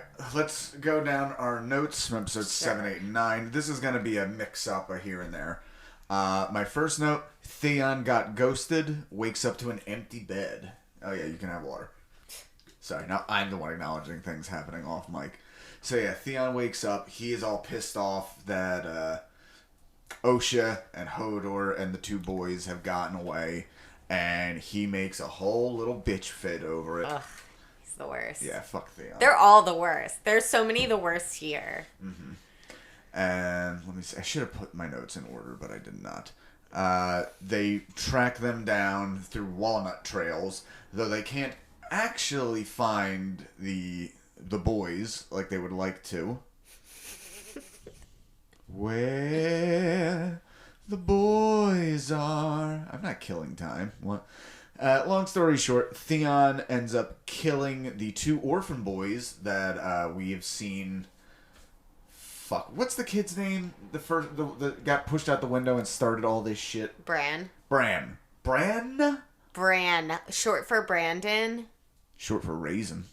Yes. Short for Brandon, because I think that's also might be Ned's brother's name, maybe. But anyway, yeah, we see Bran earlier settling a dispute with one of the townsfolk, and he sends them 2 orphans. While Theon kills the orphans, burns their bodies, and then hangs them up in Winterfell as a warning to the others, claiming it to be Bran and Rakikio. Yeah. But they have actually snuck back and are hiding in the tombs in Winterfell. Yep. So, that's pretty much it for Theon. Fuck Theon. Nobody likes Theon. Oh, and his sister gets mad. Because his sister was like, you shouldn't have killed them, now we have no leverage. Right. So now, like, Theon, like, fucked things up with the Starks, and he's on the shit list again with his family. Oh, and because, we'll get to more with Robb, but when Robb gets word of it, he is flat out, like, tell all of the Iron Sea folk who invaded Winterfell, they can leave now with no issue whatsoever. Theon is dead no matter fucking what. Yeah. He does a little bit of a diss track to him. My next note here, we go back to Jon and Ygritte, which my note is Jon Snow is a virgin prude, and Ygritte is taunting him with dirty talk. Yeah. Just like, hey, would you like to get up in my guts? No, you're a little sissy. You'd rather watch a rock. I also, anyone who knows the meme, I have the virgin Jon Snow versus the Chad Tyrion. Tyrion all over the, god of wine and tits, and Jon, ew, I'm gonna go protect the wall. No time, missus. And that's when Ygritte first says, you know nothing, Jon Snow, which becomes a whole thing. She gives him shit saying, you're not really free, and, have you ever considered these are our lands, and you're the conquering terror? Like, you were such and such, like, this has always been our area. You put up the wall and said we weren't allowed anymore. Quit being a bitch and try freedom. Yeah. And pretty much she ends up luring him into... an ambush. Yes, an ambush. And now she is the one leading him by the wire.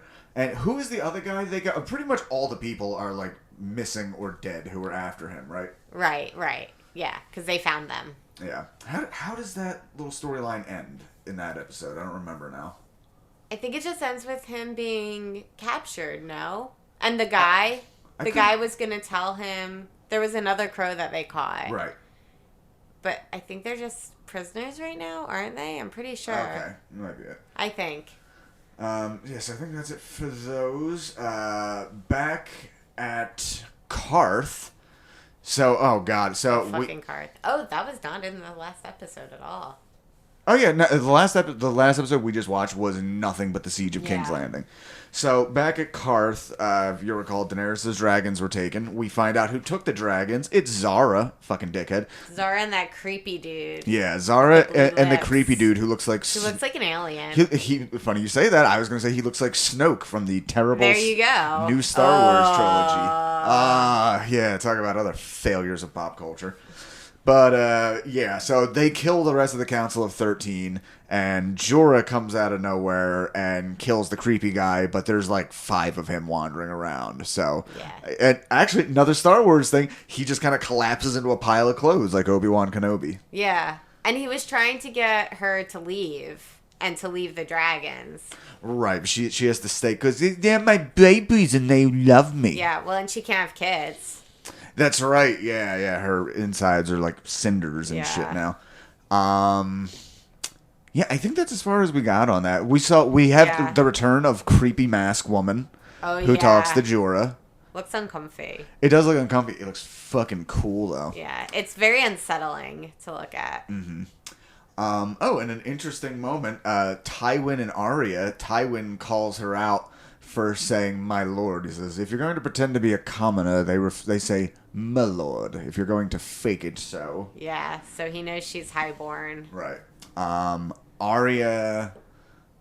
Fuck. What happens with that whole thing? Tywin and them, they head out. Well, Arya sees the note from Rob about Rob. Right. So she takes it and runs, and then she runs into one of the King Tywin's guards, and he's like, "I'm gonna go tell Tywin." So she quick finds Jaqen, who owes her a death, and he kills him. I thought we already got that. Yeah, we're already past that. Are we? Yeah. The thing I was referring to. Arya runs away. She starts, well, like, no. planning But something. Arya also goes back to the guy and basically asks him to kill someone. Maybe Tywin, I don't know. And then she's like, "Okay, kill yourself." Yeah, that's it. She asked him to kill himself. And he's like, "No, unname me." And she's like, "I'll only unname you if you help me and my friends escape." Right. Okay. So we've only seen them begin to gear up for that. Yes. Which is confusing because Tywin's been already headed out. That's his own thing. Yeah. Okay. Oh yeah, it's still in my notes here. Ygritte was teasing Jon about having his boner. Oh yeah. Oh, that's so back. far before. It is far before, but that's we don't need to get into that. But I just remember being like a teenager and being like, that must be weird for women. Like they're just kind of getting poked from all angles. Like, have you seen Moonrise Kingdom? Yeah, not my favorite Wes Anderson. I know, but like the scene of they're dancing on the beach and then they kiss and they hug and then she's just like, it's hard. He's like, yeah, sorry about that. Do you mind? And just like how weird that must be. Just one day, I go back to high school dances where it's like, well, middle school dances where it's like, Casey and JoJo's playing. Here, come here and hug me in place, and just like fucking Rod bumping against you. Yeah, I'm trying to remember.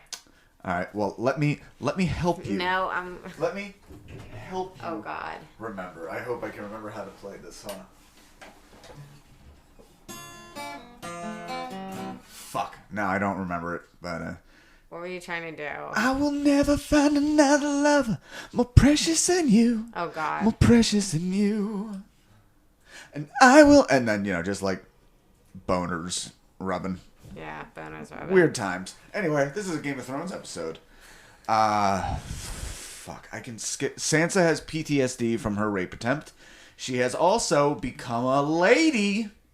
And ladies with the bleedings on the beds. Yeah, she has begun her menses. Shay tries to help her cover up. Like a dog chewing up a used tampon from a trash can, the hound is randomly. That was a good one. I'll give you that. I smelled blood. Here I am. God. Oh, God. Okay, Cersei tells Sansa her own experience that Robert was never around when she had children. Yeah, because the hound hand delivers Sansa to Cersei. Yes. Ridiculous considering the events that follow. Yes. She does give Sansa the warning Joffrey will be a shit husband, and tells her, the more people you love, the weaker you are. Love no one but your children. Jamie and his cousin. He lures him in with like, you were my squire once. Oh, if I could only be your squire once. That's the worst part about this, where I said you really learn a lot about Jamie. I don't think that was his intention. I really think he acted on opportunity. I really think he was like bonding with this guy and enjoying himself. And I think when he was like saying like, it wasn't clear to me until now, I think there's a way that we can escape. I don't think it dawned on him until then. No, I think it's so. I'm going by the actor movement and the camera movement of him getting reeled in a little bit. Like, what? You remember me from that day? I don't think so. I don't think so. I Yeah. think it just shows like what a psychopath he could be. True, and I guess, you know, film grammar doesn't necessarily tie into intention. Like, he could still be being lured in without the guy realizing he's reeling him in. There's another scene we're gonna debate with something similar. Mm-hmm. I have a feeling.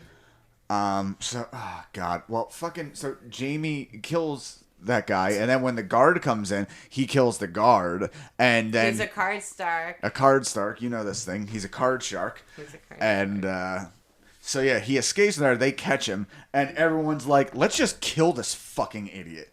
And the father card starts saying, "We're like, I want his head." And Catelyn intervenes, Yep. be like, "No, yeah, this is where I turn hard on Catelyn." Yeah. This is like not a good move. Is this like every show of the era where Catelyn becomes like the Skylar White of Westeros, where everyone's just like, "Man, fuck that bitch."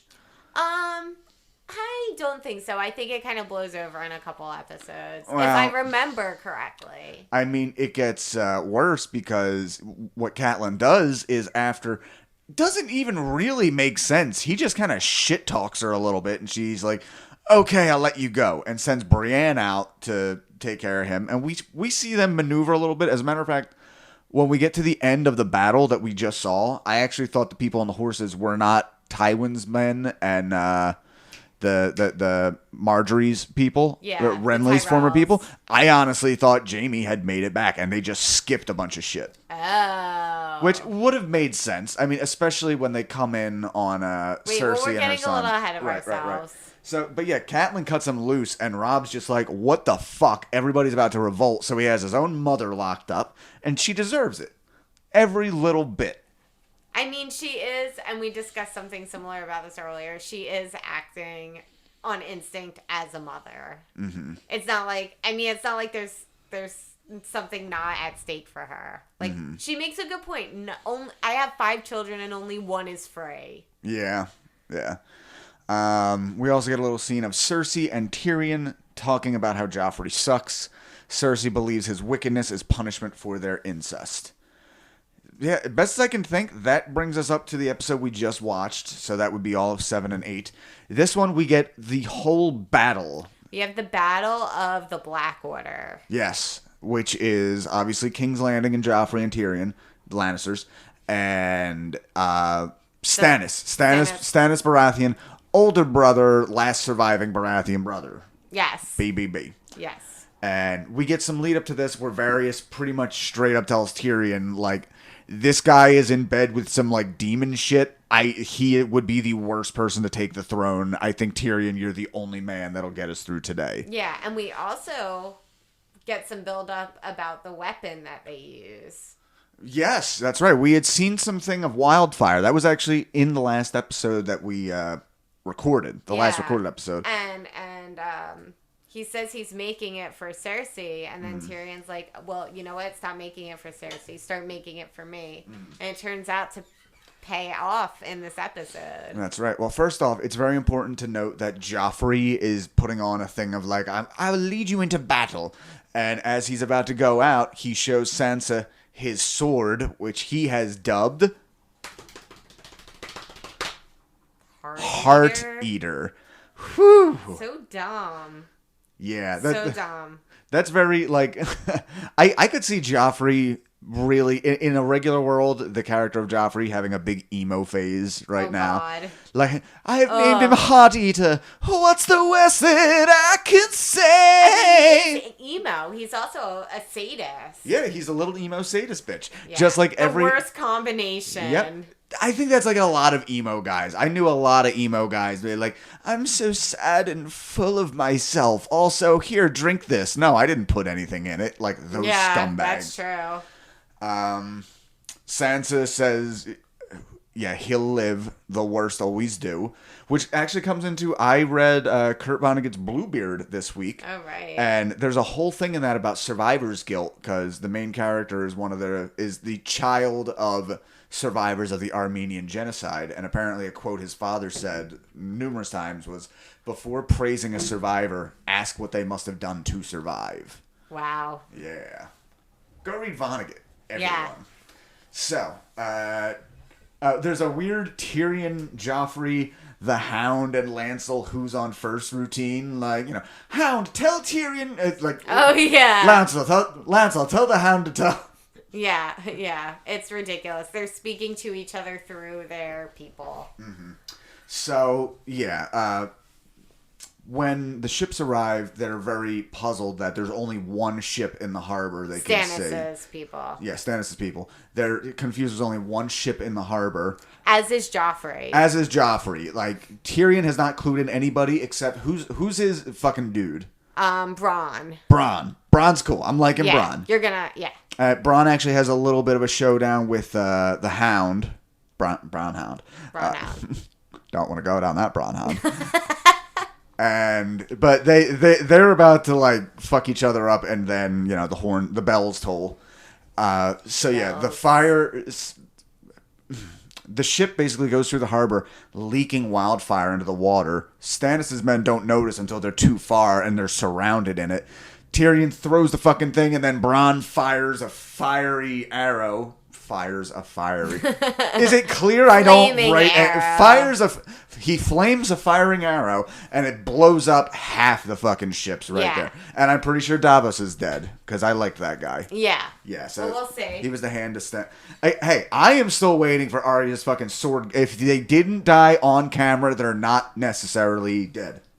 Yep, that is a good point. Yeah. So the whole thing happens. Fucking the Hound gets some PTSD. Yeah, he does not like the fire because his face was forced into the fire as a child. Yeah, by his dickhead brother. Yeah. And funnily enough, he ends up making partnership with the only other person we've seen have PTSD, who he saved from that. Oh, yes, interesting. Sansa. Point. Yeah, because he's like, I'm not doing this. He's like, fuck the army. Like, fuck the army, fuck King's Landing, fuck the king. And then stomps off. Yeah, stomps off. He later runs into Sansa, and they decide to run away together because pretty much he just says, like, listen, everyone you're involved with are killers. Your brother and father are killers. Your future husband are killers. I'm the only person here who will not hurt you. Yeah, I won't hurt you, little bird. Little bird. And we, I'll let you go because I don't know what you're going to say next. So we get to see before Sansa retreats to her room. Okay, that's it. She's with all the women, all the hens in a little room where the executioner is watching over them, which will be revealed that if the walls are entered, whatever. If Stannis' men get in and take over, he is to kill all the women, the noble women, so that they cannot be taken. So Cersei's drinking wine and becomes like bitter wine ant. Yeah. Cersei, just like... Yeah, she's not having a good time. Yeah, flat out telling Sansa, like, you think this is bad? Let me tell you what, you little shit. You give the best years of your life to a fat fuck and then a boar kills him. How you like that? You feel better now with your red fucking hair? You're so cute. You remind me when I still had promise. That was a long time ago. My brother's cute, don't you think? That's... The last episode or one of the last episodes is probably the only time you see Cersei kind of be nice, be sympathetic towards Sansa, because then it turns into this. Well, especially now that she's run away, I can only imagine. Yeah. Let's see. The Hound hates fire. After Joffrey is called back to, Lancel tells Cersei that they have breached the gates. She says, bring Joffrey back here. And he's a little pussy motherfucker. Lancel's actually a stand-up guy in that moment. And was like, that's the first time you see Lancel be like a real man, where he's like, this is bringing morale. He should be out there.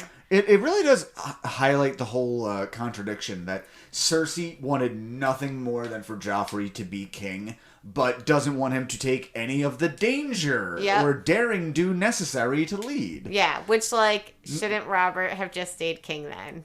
Yeah. Because this could have been Joffrey's life, too. Yeah, absolutely. Just hanging out. But, so he runs back, and the men pretty much quit fighting, so Tyrion decides to, suit the fuck up and give a great speech, where it pretty much tells the men, like, listen, don't fight for me, don't fight for Joffrey, don't fight for honor, don't fight for King's Landing. Fight for your homes, because it'll be your gold they steal, your lives they take, your children they'll kill, and your women they'll rape. There are brave men at those doors. Let's go fucking kill them. Yeah, that's a good I one. might have added a fucking. Yeah, you did, because he says it a little more casually. That's what lands the joke. Right. Those are brave men out there. Let's go kill them. So what they do is they break out some grates in the side of King's Landing, and oh yeah, that's the other great line. Like, they're in front of us. Let's go around behind them and fuck them up the ass. Yeah, that he does say. If there's one thing I'm really a fan of, it's never mind. No, I'm not don't gonna say get into it. that. Yeah, we can talk later.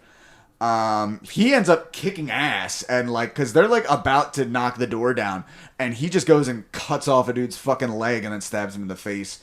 Which led me to a fun fact. I have actually found this out before. If you are an amputee actor, missing an arm or a leg, for those of you who don't know what an amputee is, I've heard said that the biggest roles they ever get is as some kind of stunts in battle scenes and zombie movies. Makes sense. Yes. And I was watching Dawn of the Dead earlier, and I remember there's just a few people with just, like, blatantly missing arms and legs and shit. What about the guy in Arrested Development? Some people... We can't all be J. Walter Weatherman, Perri. That's it, J. Walter Weatherman. You know what? I'm going to pause for 3 seconds, because if I can find out that J. Walter Weatherman was in a zombie movie or a Game of Thrones, it'll all be worth it. Okay, no, we cannot all be J. Walter Weatherman, because he has not been in any zombie movies or battle films. Then again, though, I think those things are more like people who have stumps, whereas like he lost his entire, like, from the shoulder down. And that's why you always leave a note. Okay. Out there on the battlefield, it still continues.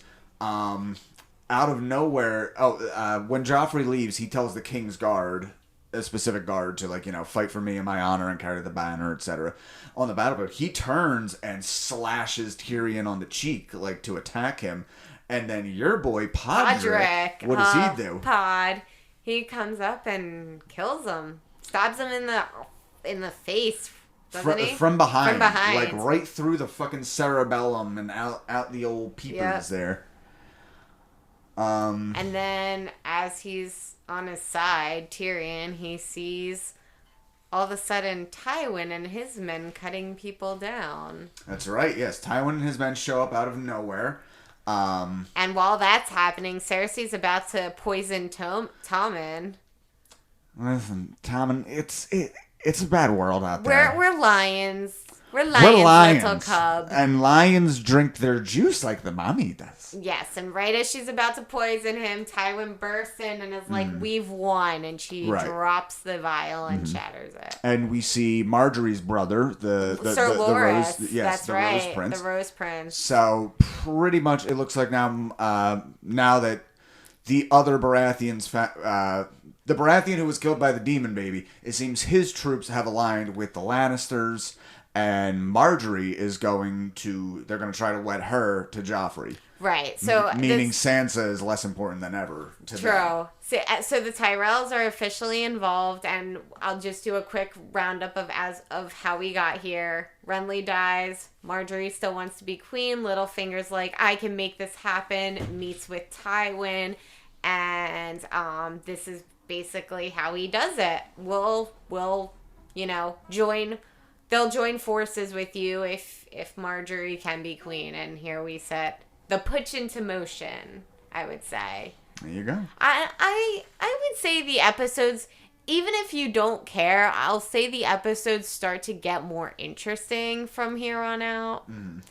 But it's hard when they spend so much time building a world. Yeah, like I really enjoy the last episode. The fact that I hope it goes more to that where like, guys, give me 2 fucking storylines an episode. I don't think it'll get to 2, but it will be like maybe 3. They definitely start to like hone in because certain characters are gonna start to come together, and then they're not going to all be separate storylines. Right now, no one's really, like, merged together yet. Oh, well, speaking of merged together, we forgot the one detail I forgot, which is Rob Stark and that bitch-ass, spy-ass bitch. Yeah. Yeah. Like, they have sex, and I forget what That's right. She said something very specific that made me, again, he's like, this fucking spy. Well, the specific I know is he says, I don't want to marry the Frey girl. And she's like, I don't want you to marry the Frey girl. Which, nobody wants to marry the Frey girl. But if you'll remember, he still promised to the Freys. That's how he could get the bridge. Poor Frey girl, plain and tall. They still haven't crossed that bridge. Yeah, I hadn't even thought about that. I thought, yeah. So, anyway, that's where we are, and we shall be back. All right. See ya. Really? Really?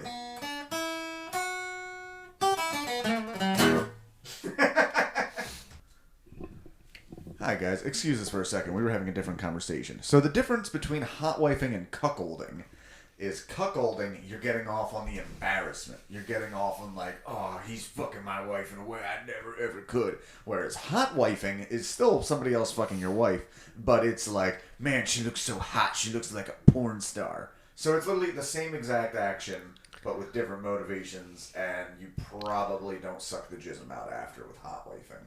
Guys, this is the Game of Thrones. Kill your gods. Game of Thrones podcast. Sorry, we were having a important discussion before this. Yeah. I don't even remember why that came up. Because I said, hot wife. Oh, that's right. Hey, that's right. hot wife. And then I said, like, do you know the difference between hot wifing and pretty much she was not asking for any of this information. Not at all. But I am a people pleaser, so I wanted to give everything I could. So, baby, we have finished up season 2 of Game of Thrones, and I still don't really care for it. Yeah, I'm curious if we're going to get you there. But we did read on something that this was considered to be the 3rd worst season. Yes, when we looked up the ranking of the seasons, I believe it was season 5. I thought it was season 4 No, first. 5. Okay. 5, 8, because remember I even guessed that. It's 5, 8. Oh, you're going from worst to best. Oh, yeah. I was going from best to worst, and best was 4, I believe. It was like 4, 3, 1? I don't know. I don't remember. All I remember is the last 3 were 5, 8, 4, or 5, 8, 2, which I think is a good sign of what's to come. Because, okay, if you don't like one of the, like, better seasons, then, like, yeah, you're just not going to like it. But, like, you're not quite at, like, what would be considered the peak of the show. Right. And you said even you had read a review of season 2 where it pretty much said like, oh, it was in it that feels same like ranking. it feels like a lead up to the Battle of Blackwater. Right. Which yeah. Which is. And by the time you get to 5 and 8, you'll be invested enough that if it's a bad season, you're not gonna care as much, you know. Right. But. All right, so these people, to us, we're starting brand new. They've been listening to this for an hour and a half already. So, let's get into it. Joffrey sets aside Sansa to marry Marjorie Tyrell's an ally with the Tyrell family. So, yeah, bye-bye Sansa. And initially she's like, fuck yeah, I don't need to marry that guy. And then Littlefinger, who's just been, like, given a major castle, is like... yeah, Harrenhal. Yeah, it was like, oh, he's not your wife. He's still going to be... Yeah, you're still going to be his whore. You're not leaving here. Bye. Fucking Littlefinger. I'm liking him less. I respected his gumption at first, but less and less. Good. I'm glad to hear that, actually. Good. He reminds me of my friend Ian, who the little bit of Game of Thrones I have watched with him, so... Yeah. When he is... no, Marjorie truly is an opportunist. Littlefinger, he's working all sides here. I ain't saying she's a gold digger, but she's fucking Joffrey, so fuck her.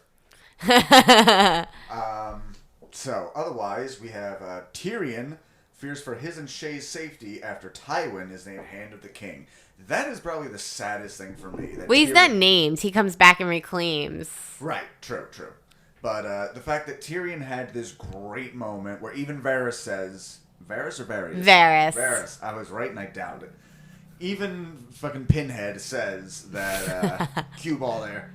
Says, like, you know, there are many people who will remember that you saved the kingdom this day, but it will not be in any of the history books and you will get no titles. Yeah. As a matter of fact, he even wakes up in a shitty room with, like, the guy he had locked up looking over him. Yeah. And Shay tries to get him to run away, and he says I just no. want him to run away with her. Like I said, I felt like this was the most against Tyrion's character, because knowing how much danger she's in, particularly now that he's lost all of his political stroke, I think he would do his best to get her out. Okay, I mean, without, like, giving anything away, let me just say that storyline is not done. I'm sure it's not. Like, She survived the season, so I was wrong about that. well, and that's not even what I mean. Like, Tyrion does act within his character. Like, that action is dealt with, I guess you could say. Okay. Melisandre gives Stannis a new hope. Yeah, Stannis is pretty... Fucking Stannis. You and I talked about this where he's like, I killed my brother. And yeah. you said, like, it's kind of weird that he cares. Like, oh, well, no. He killed his brother for a prophecy and a throne before, but now he's not getting any of those things, so he's like, oh, I killed my brother. Yeah. No, he done fucked up. He sucks. We have a similar thing later in the episode. Who is the guy at the Stark place, the older fella? Maester Lewin. Maester Lewin. We have, like, oh, he's being pretty nice to Theon. And it's like, oh, that's because he knows he didn't kill Bran and Rickio, or whatever the fuck. Rickon. Rickio. And it's like, oh, yeah, that makes sense. Like, but at the same time, he's like, oh, I thought you killed the children I cared about. You just killed Rick. Get over here, you big lug. I almost got mad at you. Well, I mean, I know you're, like, acting, like, you know, coy, but I think the idea is that, like, it's not even that, like, oh, you just killed these other children. I think it's like, no, like, clearly you're capable of killing, but you can't bring yourself to kill the people you grew up around, even though you forsake all of this. Right. That's what I took away from that. One of my favorite things of the entire episode is when Theon gives that great rally cry speech, like, you know, we're surrounded, we're gonna go out there, you know what, let's go fuck them up, I haven't had a good fucking in weeks, and everybody is all, you know, and then the dad from the Vitch hits him in the back of the head, and they put a bag over his head. Now, I got confused, because I 100% thought, like, oh, they're gonna go turn him into whoever's surrounding the place, and they'll go home, because of Robb's decree. Well, like I said, I don't remember what happens, but I do know that storyline is not done. I know the storyline's not done, but that action would not make sense if they then burn down all of Winterfell. Like, you can't imagine mercy if you burn down the entire fucking place. True. I don't know. We'll see. We'll see, because that might come into... So we see them, they come out and they see Maester Lewin dead. And they continue, dying. And they continue to walk. And you made the point of the juxtaposition between Osha and Theon. Yeah, well, and Osha kills Lewin, like she mercy kills him. Yeah. Which also goes to show the difference between them. But, you know, Theon and Osha, granted, Theon was captive, quote unquote, longer. But, like, him and Osha were both taken by the Starks. And, like, you know, he grew up with Ned pretty much acting as his father, and this was his family, and, like, he just feels no loyalty to them, and Osha is, like, willing to, like, risk her life to protect and rent out her vagina. Yeah, well, that's the wild that's not women. Yeah, that's not new. Yeah, no, she clearly feels more compassion and loyalty to this family than Theon did, and he's a fucking coward. There is I'm going to pull it up. That's the thing. He probably didn't even burn the children. Someone else probably did. Yeah, he probably found... He probably ordered some... Thought this was convenient. Or, like, ordered someone to do it. Remember, he couldn't swing the sword? That's right. So, I'm actually a little curious. There was I forget where I heard about it. Somebody had mentioned the play by Harold Pinter, The Homecoming, as as a great example of, like... So obviously we're living in a time where we're really examining power dynamics between men and women. Right. And this is a play, I think, written in like the 50s or 60s, that was really, especially for its time, was really like acknowledging the different but still strong power of women. And that's what kind of the play is about. And a lot of what we see in Game of Thrones. The men get by with like cunning and betrayal, but the women, you know, have their own wiles, even if they're a little more personal as far as like seduction and whatnot. I don't know, just an interesting thing. Yeah, no, I'm looking at you because there's things I want to say, but like I'm saying women get things by being sluts and No. they get rewarded for it, while men did divorce court. And well, if you notice, Dany she pretty much, it was just Drogo who she was sold to, but now she was like, no, I'm not going to be with Zara, and you could tell she's kind of going to be on her own. Yeah, and she came around to Khal Drogo too. Yeah. Oh, for sure. When she pulled that Quest of Fire shit and be like, you know, you look in my eyes when you fuck me. Yeah. Like, yep. Ooh, okay. So it's not in the order of this, but I didn't rate this. So Daenerys' entire plot. Yeah. She, in looking for her dragons, they end up at like the spooky magic tower. The House of the Undying. The House of the Undying, which I said reminds me like, oh, this is like Luke in the cave in Dagobah, where like he has to, you know, see himself in the Darth Vader costume and be like, what? Yep. So Daenerys sees the Iron Throne, but walks away from it. Sees the Iron Throne with ashes, surrounded by ashes. That's what the stuff falling on. I chose to look at it as confetti, but I am not as depressed as you are. So. Yeah. From there, she finds what she finds is Khal Drogo and her baby. Yeah. So we get to see Jason Momoa again. Last time. Oh, don't see. This is the little things where you're ruining stuff for me. Wait, really? You ruin little stuff when you say we have fucking zombies. Anything can happen.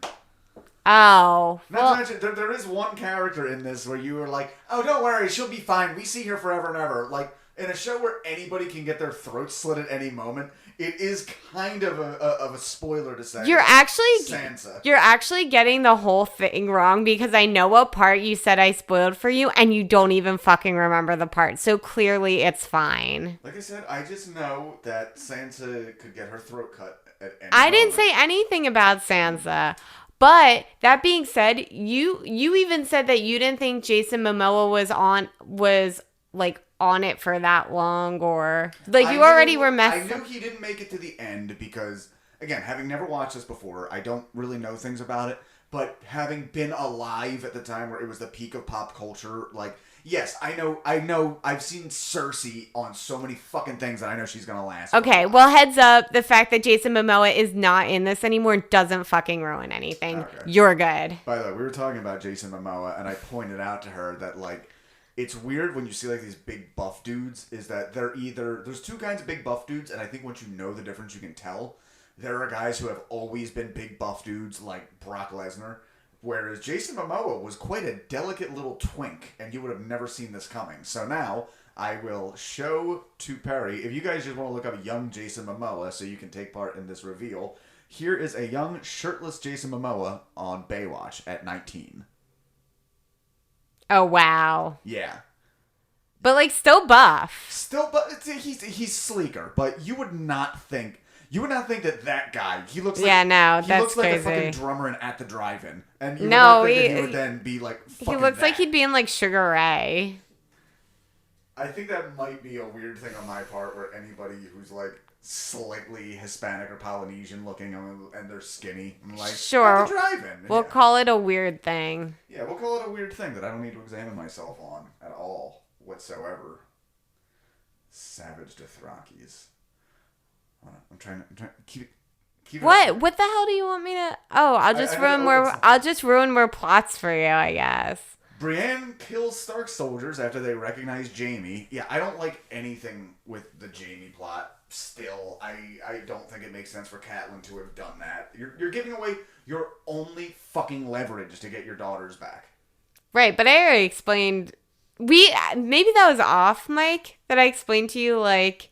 I was kind of like, well, I can get why in the books all the characters are written younger, and I get why like Catelyn would think she has like she knows better than her 17-year-old son. Right, because Rob is also younger in the book. And here's the thing. Here's the other thing. Catelyn knows how Rob feels about her and that he doesn't think that she should like knows what she's doing. So she probably would just like in a panic is like, nope, I'm going to show you I know how to do it. Yeah. You know what I mean? Like she's not thinking rationally. As we discussed, she has 5 children. One of them is free. Yeah, well. I'm not saying Game of Thrones. I'm not defending the move. I'm defending the character. That it does make sense for the character. The parts where the show loses me a lot is when I feel like it is just forced conflict and a character does something that doesn't make any sense. And that's what that feels like to me. That feels like somebody who has otherwise had a pretty decent head on her shoulder suddenly goes like, it would be good for the plot if Jaime went back to King's Landing. I guess, but you'll see a lot of characters end up making mistakes that get explained. That's the thing about... See, that's another thing. Keep in mind, this podcast started as taking down a much beloved author that I could never get into. And as such, because I'm not a huge Game of Thrones fan, I have no problem saying George R.R. Martin is a little fat guy in a conductor's hat and maybe not that great. Is David Foster Wallace a much beloved author, or is he a much beloved author amongst his fans? He is a much beloved author amongst his fans and English majors, and pretty much every writer jerks off to him because it's every male writer. Well, every woman writer, and never mind, I'll stop right there. Yeah. So, going on from Catelyn. Rob decides not to marry Frey and marry bitch-ass, spy-ass Talisa instead. Talisa, that's her name. Yeah, I wouldn't know it if I wasn't reading it. So, having left Khal Drogo and her baby, and Khal Drogo even talks to her like, maybe this is a dream. Maybe I told the Sky Mustang to go fuck himself and waited for you. And she leaves them, her family, finds her dragons. We see Spooky Dude again, who chains them up. 2 of them. 2 of them, that's right. Chains them up like, our magic has returned when they returned, and they strongest around you, and our magic is strongest around them. Again, this is something, doesn't make a whole lot of sense. No. The whole, I hate to say it, the dream house of magic mirrors doesn't make a lot of sense. Yeah. Because just you will be chained here with your babies forever, and we've tricked you into this and bent over backwards to figure this out. And we do. Dragons breathing fire? I could not have predicted this. Well, I will say that it is a dumb plot, and we don't really revisit this after we leave Karth. But control is what is important there. Is that she's actually able to control when they breathe fire. Right. And what did she say? Dracarys? Dracarys. In a part I really fucking like, they then take revenge on Zara, who they catch in bed with her handmaiden. They open up his tomb, and much like Al Capone's vault, they find there was nothing in there after all, and then they fucking... is it Murders in the Rue Morgue where he gets bricked up in the basement to die? Oh, I don't know. Tomb of something. Point is, they lock him and the handmaiden in to just fucking starve to death. Because the handmaiden totally bet on the wrong horse. Yeah, that's you bet on the wrong hog. And then Daenerys. Do they go somewhere from? Yeah, they just start sacking. They the city. and they start planning to. Yeah, they take his gold and get the ships, and so they're gonna sail off. Mm-hmm. Okay, so Arya, Fat Kid, and Gendry escape. You explain this because there's so many fucking things here. Just say what happens. Well, they basically there's a lot of things. I feel like they basically Jaqen helps them escape, and then Arya. Wait, what happens? Then Arya asks to go. Well, he has a magic face suddenly. Yeah, that's I know it ends there, but I was trying to think what happens. He gives her a coin, right? And he's like, yeah, give this to anyone you know from Bravos, and they'll help you find me. All you have to do is say Valar Morghulis. Valar Morghulis. Valar Morghulis. Yeah, you'll hear it a lot. There's another thing that goes with it that we'll I get. prefer calling Cindy, We'll get there. Cindy Margolis. Ha-ta-cha-cha-cha. But The best joke in God. 1997 right here on the Kill Your Guys podcast. But Bravos is the free city, which we've heard talked about, and that's the key too. That's where her dance instructor was from, the swordsman. Yes. The one who we never saw killed and is going to show up and fucking be the... What's the guy's name? The dance instructor? Serio. My bet, Serio will be on the Iron Throne by the end of this fucking thing. Maybe they'll find him in Bravos. Or...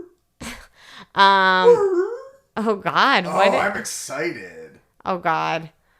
Hey, listen. What the classic rule of wrestling is the opposite for everywhere else. In wrestling, if they show it to you, it's fake. If they don't show it to you, it's real.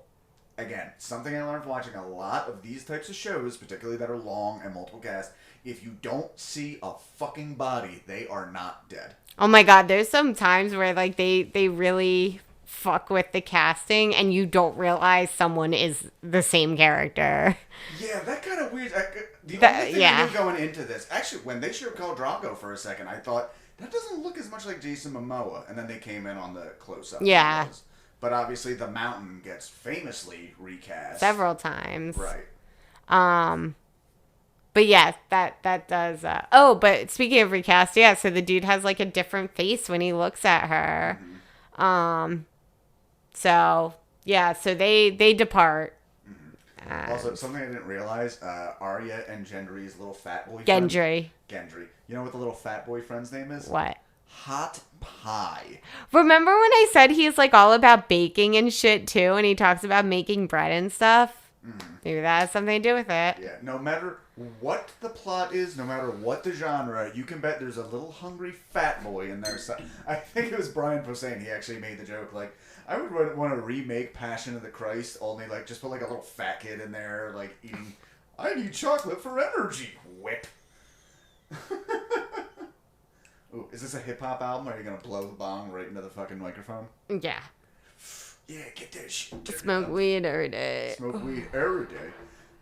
Okay, wrapping this up, back in the Northlands, the Winterlands? Oh, north of the wall. North of the wall? Yeah. So the Northlands. Jon Snow gets in a fight. I didn't understand any of this. Jon Snow got in a fight with the other crow, and they're like, yeah, let him duke it the fuck out. And he kills the guy, and then they... Alright, Jon Snow's cool now, and cut his ties. Well, Ygritte convinces that... Because Ygritte does... Obviously, she likes Jon. She doesn't want him to be killed, so she's trying to keep him alive, right? So she's like, he killed this guy, like... Bring him to Mance Rayder and let him decide, probably because Ygritte knows she can talk Mance Rayder into keeping him around. Ygritte is a harsh dom who has gotten off on edging and sexually terrorizing Jon Snow, and we all know it's only fun if there's eventually release. And she's not going to jerk him off in front of all these people. Also, the other thing with Mance Rayder, which this factors into it, don't forget he used to be a crow. That's so right. he might be impressed by a crow who is willing to turn on another crow. You know what's funny? That's the second time you said, like, don't forget he used to be a crow. And my response is, don't worry, I can't forget something I didn't remember in the first place. Because I had no idea what the fuck you were talking about. But okay. I put it together. I just didn't remember any reference to this guy before. Yeah, no, they've said his name several times. That's why I try to point out to you when they're saying something that... There's just so much happening, and I don't want to believe I'm dumb. And my defense mechanism is, this show's dumb. You're not dumb at all, but I do sometimes think that, like, you choose not to hear me when I point something out. Yeah, that's very nice, Penny, or whatever your name is. Yeah. And finally, everyone's favorite little fat boy, Sam. Aw, Sam. Not to be confused with Samwise Gamgee. Everyone's other favorite little stupid fat hobbit. Sam Tarly. Sam is a good chubby kid name, which is funny because the Sam we know is not anything. Are you referring to my Sam? I'm referring to your Sam. Yeah, he's a little skinny boy. What's that? Nothing. But yeah, so they hear the horns go off, and, you know, White Walkers, and of course they all run away, but Sam, lovable fat guy, has to trip almost fall into poop, which they were going to make a fire with. Yeah. And hides behind a rock, and we get our first view of the White Walkers. And as I told you, the special effects definitely get better as the show goes on. Their budget for sure increases. I actually kind of like that when that happens in shows. Like the only one I don't like as much was Walking Dead, which again is a terrible show. That show is an abusive relationship that like drags you back in. Like, nah, baby, I'll be good again, and then like now it's the fucking Negan show for 5 seasons. I forgot what the fuck I was saying. I don't know either, but that's just another show where I actually felt like the special effects started out much better when you can do. Most zombie movies are better when you only have to deal with like 50 zombies, and then once they get into like they need an entire city, the quality goes down, the fear goes down. Yeah. Entirely. Interesting. So. Well, as I said, I think the show creators meant to make the White Walkers as an allegory for climate change. Because if I'm remembering correctly, the White Walkers are not as prominent in the books. Okay. I don't even know if they're named White Walkers. That might be a TV show creation. I don't have my phone on me, so I can't back that up. Or not creation, but they might have like... They might have had their level raised a little bit. Yeah. Keep talking for a second. I'm just trying to think of where to go from that. But yeah, I really feel like if you're not in it by like the end of season 3, the rest is probably going to be a drag for you. And I'm going to be stuck with it no matter what. Yep. Because I started... Once I turn it into a fucking podcast, I'm just stuck with it forever. But that being said, it'll be, at the very least, it'll be like Infinite Jest. Where, like, there are parts of it you like. There are parts of it you don't like. Like, I don't think you'll just be like, this is horrible the whole time, you know? So, after having looked it up, George R.R. Martin confirmed that, yes, they are an allegory for climate change. Oh, that was George R.R. Martin. Yes, because he even says, it's kind of ironic, when I started writing Game of Thrones all the way back in 91, long before anybody was talking about climate change, but the people in Westeros are fighting their individual battles over power, status, and wealth, and those are so distracting them that they're ignoring the threat of winter is coming, which has the potential to destroy all of them and to destroy their world. Yep. So... Was I right that the White Walkers were a bigger thing in the show? I am not seeing that because I'm not really looking. I'm Okay. also distracted by an ad at the bottom showing Lily from AT&T dressed up as the Ultimate Warrior. I don't know who that is. Who, you know who either of those people are? No. I'll give you just a fun, quick thing. Ultimate Warrior was a professional wrestler. He had a falling out with WWE. He was huge. Had a falling out with WWE. Was gone for 20 years. Finally, he came back WrestleMania weekend. What happened was Friday night, he appeared at the Hall of Fame. Saturday night, he appeared at some big show. Sunday night, he appeared at WrestleMania. Monday, he appeared in the middle of Monday Night Raw and gave a speech about how when a man breathes his final breath, his life will live on and the people he has affected, and then died of a fucking heart attack 5 hours later. It is like astonishing. Like, if somebody wrote that in a movie, they'd say, that's fucking ridiculous. What are you talking about? Okay. Guys, look up The Ultimate Warrior. It's fucking crazy. He was So also who's a big Lily? homophobe. Lily from AT&T is just like, she's like the Flo of AT&T, but she's kind of hot and people are making a way big deal over it. Yeah. So, speaking, well, I guess it doesn't have to be kind of hot. I talked about one of the things we wanted to do, which is now that we're exiting season 2, is our favorite characters. Oh, yes. Yeah. I confused in my head for a second, like, wait, I didn't say hottest characters. I said favorite characters. Who's a hottie and who's a naughty in King's Landing? Cersei was spotted in an atrocious one piece. So, favorite characters as of this season. As of this season. I mean, Jorah's forever favorite. Jorah. But he's I like know you like Jorah. he's the over, you know what, Daenerys's, I will just say Daenerys's plot in general in this episode, or in this season, is not my favorite. It gets a lot better. Yeah, she got very sidelined. I'm kind of okay with it, just with the thought that probably, like, she, more than any other, probably needs to kind of, like, come into her own. Yeah. So she needs some wins. We need to see her conquer some things. Yep, exactly. Rob probably was one of my favorites in the beginning, but I feel like by the end he's just like stupid, like marrying her, like, and all that. Like, that he's blatant fucking spy. He's stupid. You asked for favorites. Yeah. So Tyrion. Yeah. Tyrion tends to be a solid favorite for me. I'm trying to think. It's so hard. No one's like, Brienne. Well, you already hit your 3. I said 3 favorite, and you said Rob. No, I was saying that he wasn't my favorite. I would say Brienne. And that's why I was going with Daenerys' storyline, is like Jorah's not really on. Like, he's not my favorite in this season because there's not a ton going on. He's an overall favorite, but not in this season. Come back to me about my third. You go.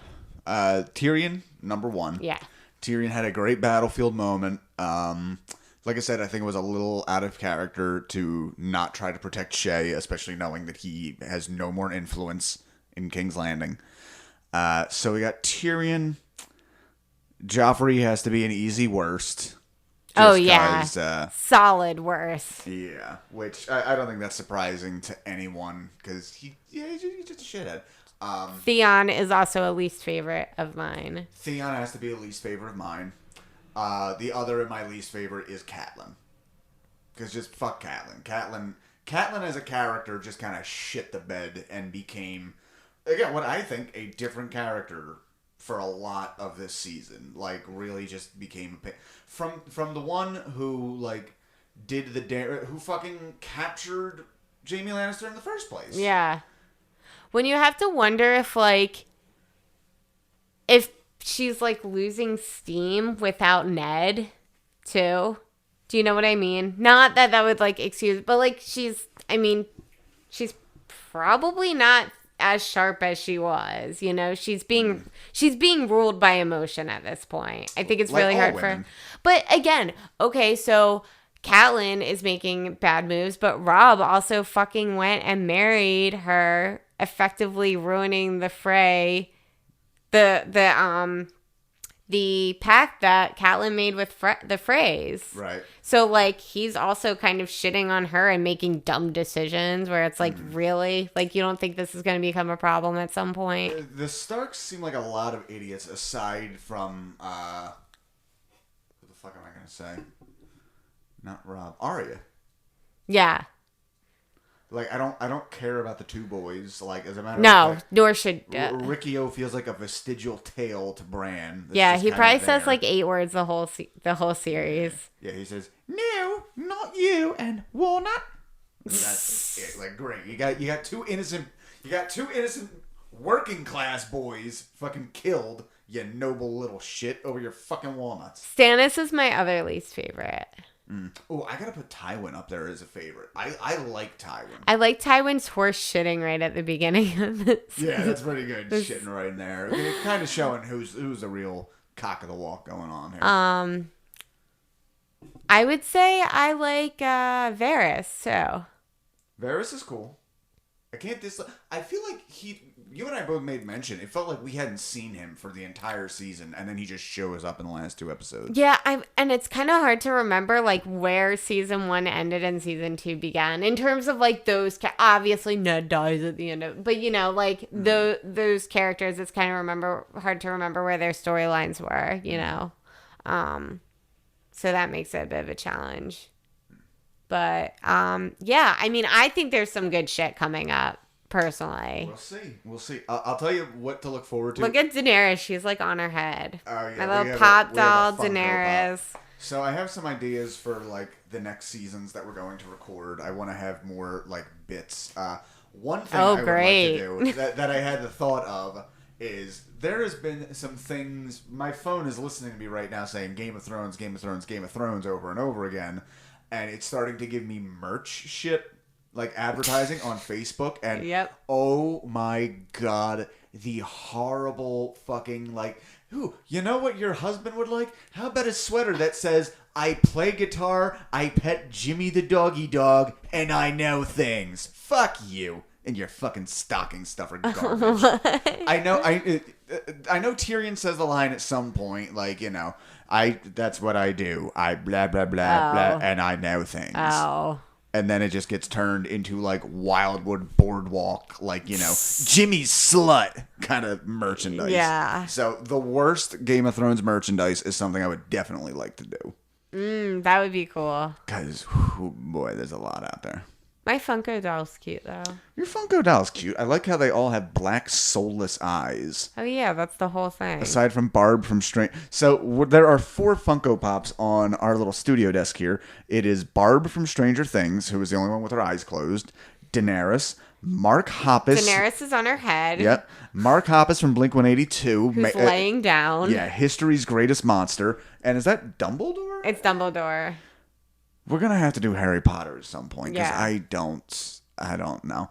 We're going to do Harry Potter at some point. I'm less confident about you liking Harry Potter. I really think you'll end up enjoying Game of Thrones. I think, again, one of the problems I always have with the show is, like, how do I make this entertaining? And unfortunately, I think the problem with Game of Thrones is there's just so much fucking information. Oh, yeah. It's kind of hard to even, like, crack wise about any particular thing. Right. So, I don't know. Anyway, we're gonna bring this to us like a turd rolling downhill. We took this to a slow, stinky stop. That's probably a conversation we should have had on our own. Yeah, but that's fine. So, guys, thank you for listening again. We have no idea when the fuck these are airing, so just watch them whenever. Yeah, and we'll be back with season 3. Yeah, go watch season 3, and it'll be ready for you to listen to it with us. Yeah, because we'll probably watch it tomorrow. Probably. As far as you know, probably. So, okay. I love you, baby. I love you too. Can we finish this with a little kissy kiss? Oh, God. This is really happening. Bye. See ya.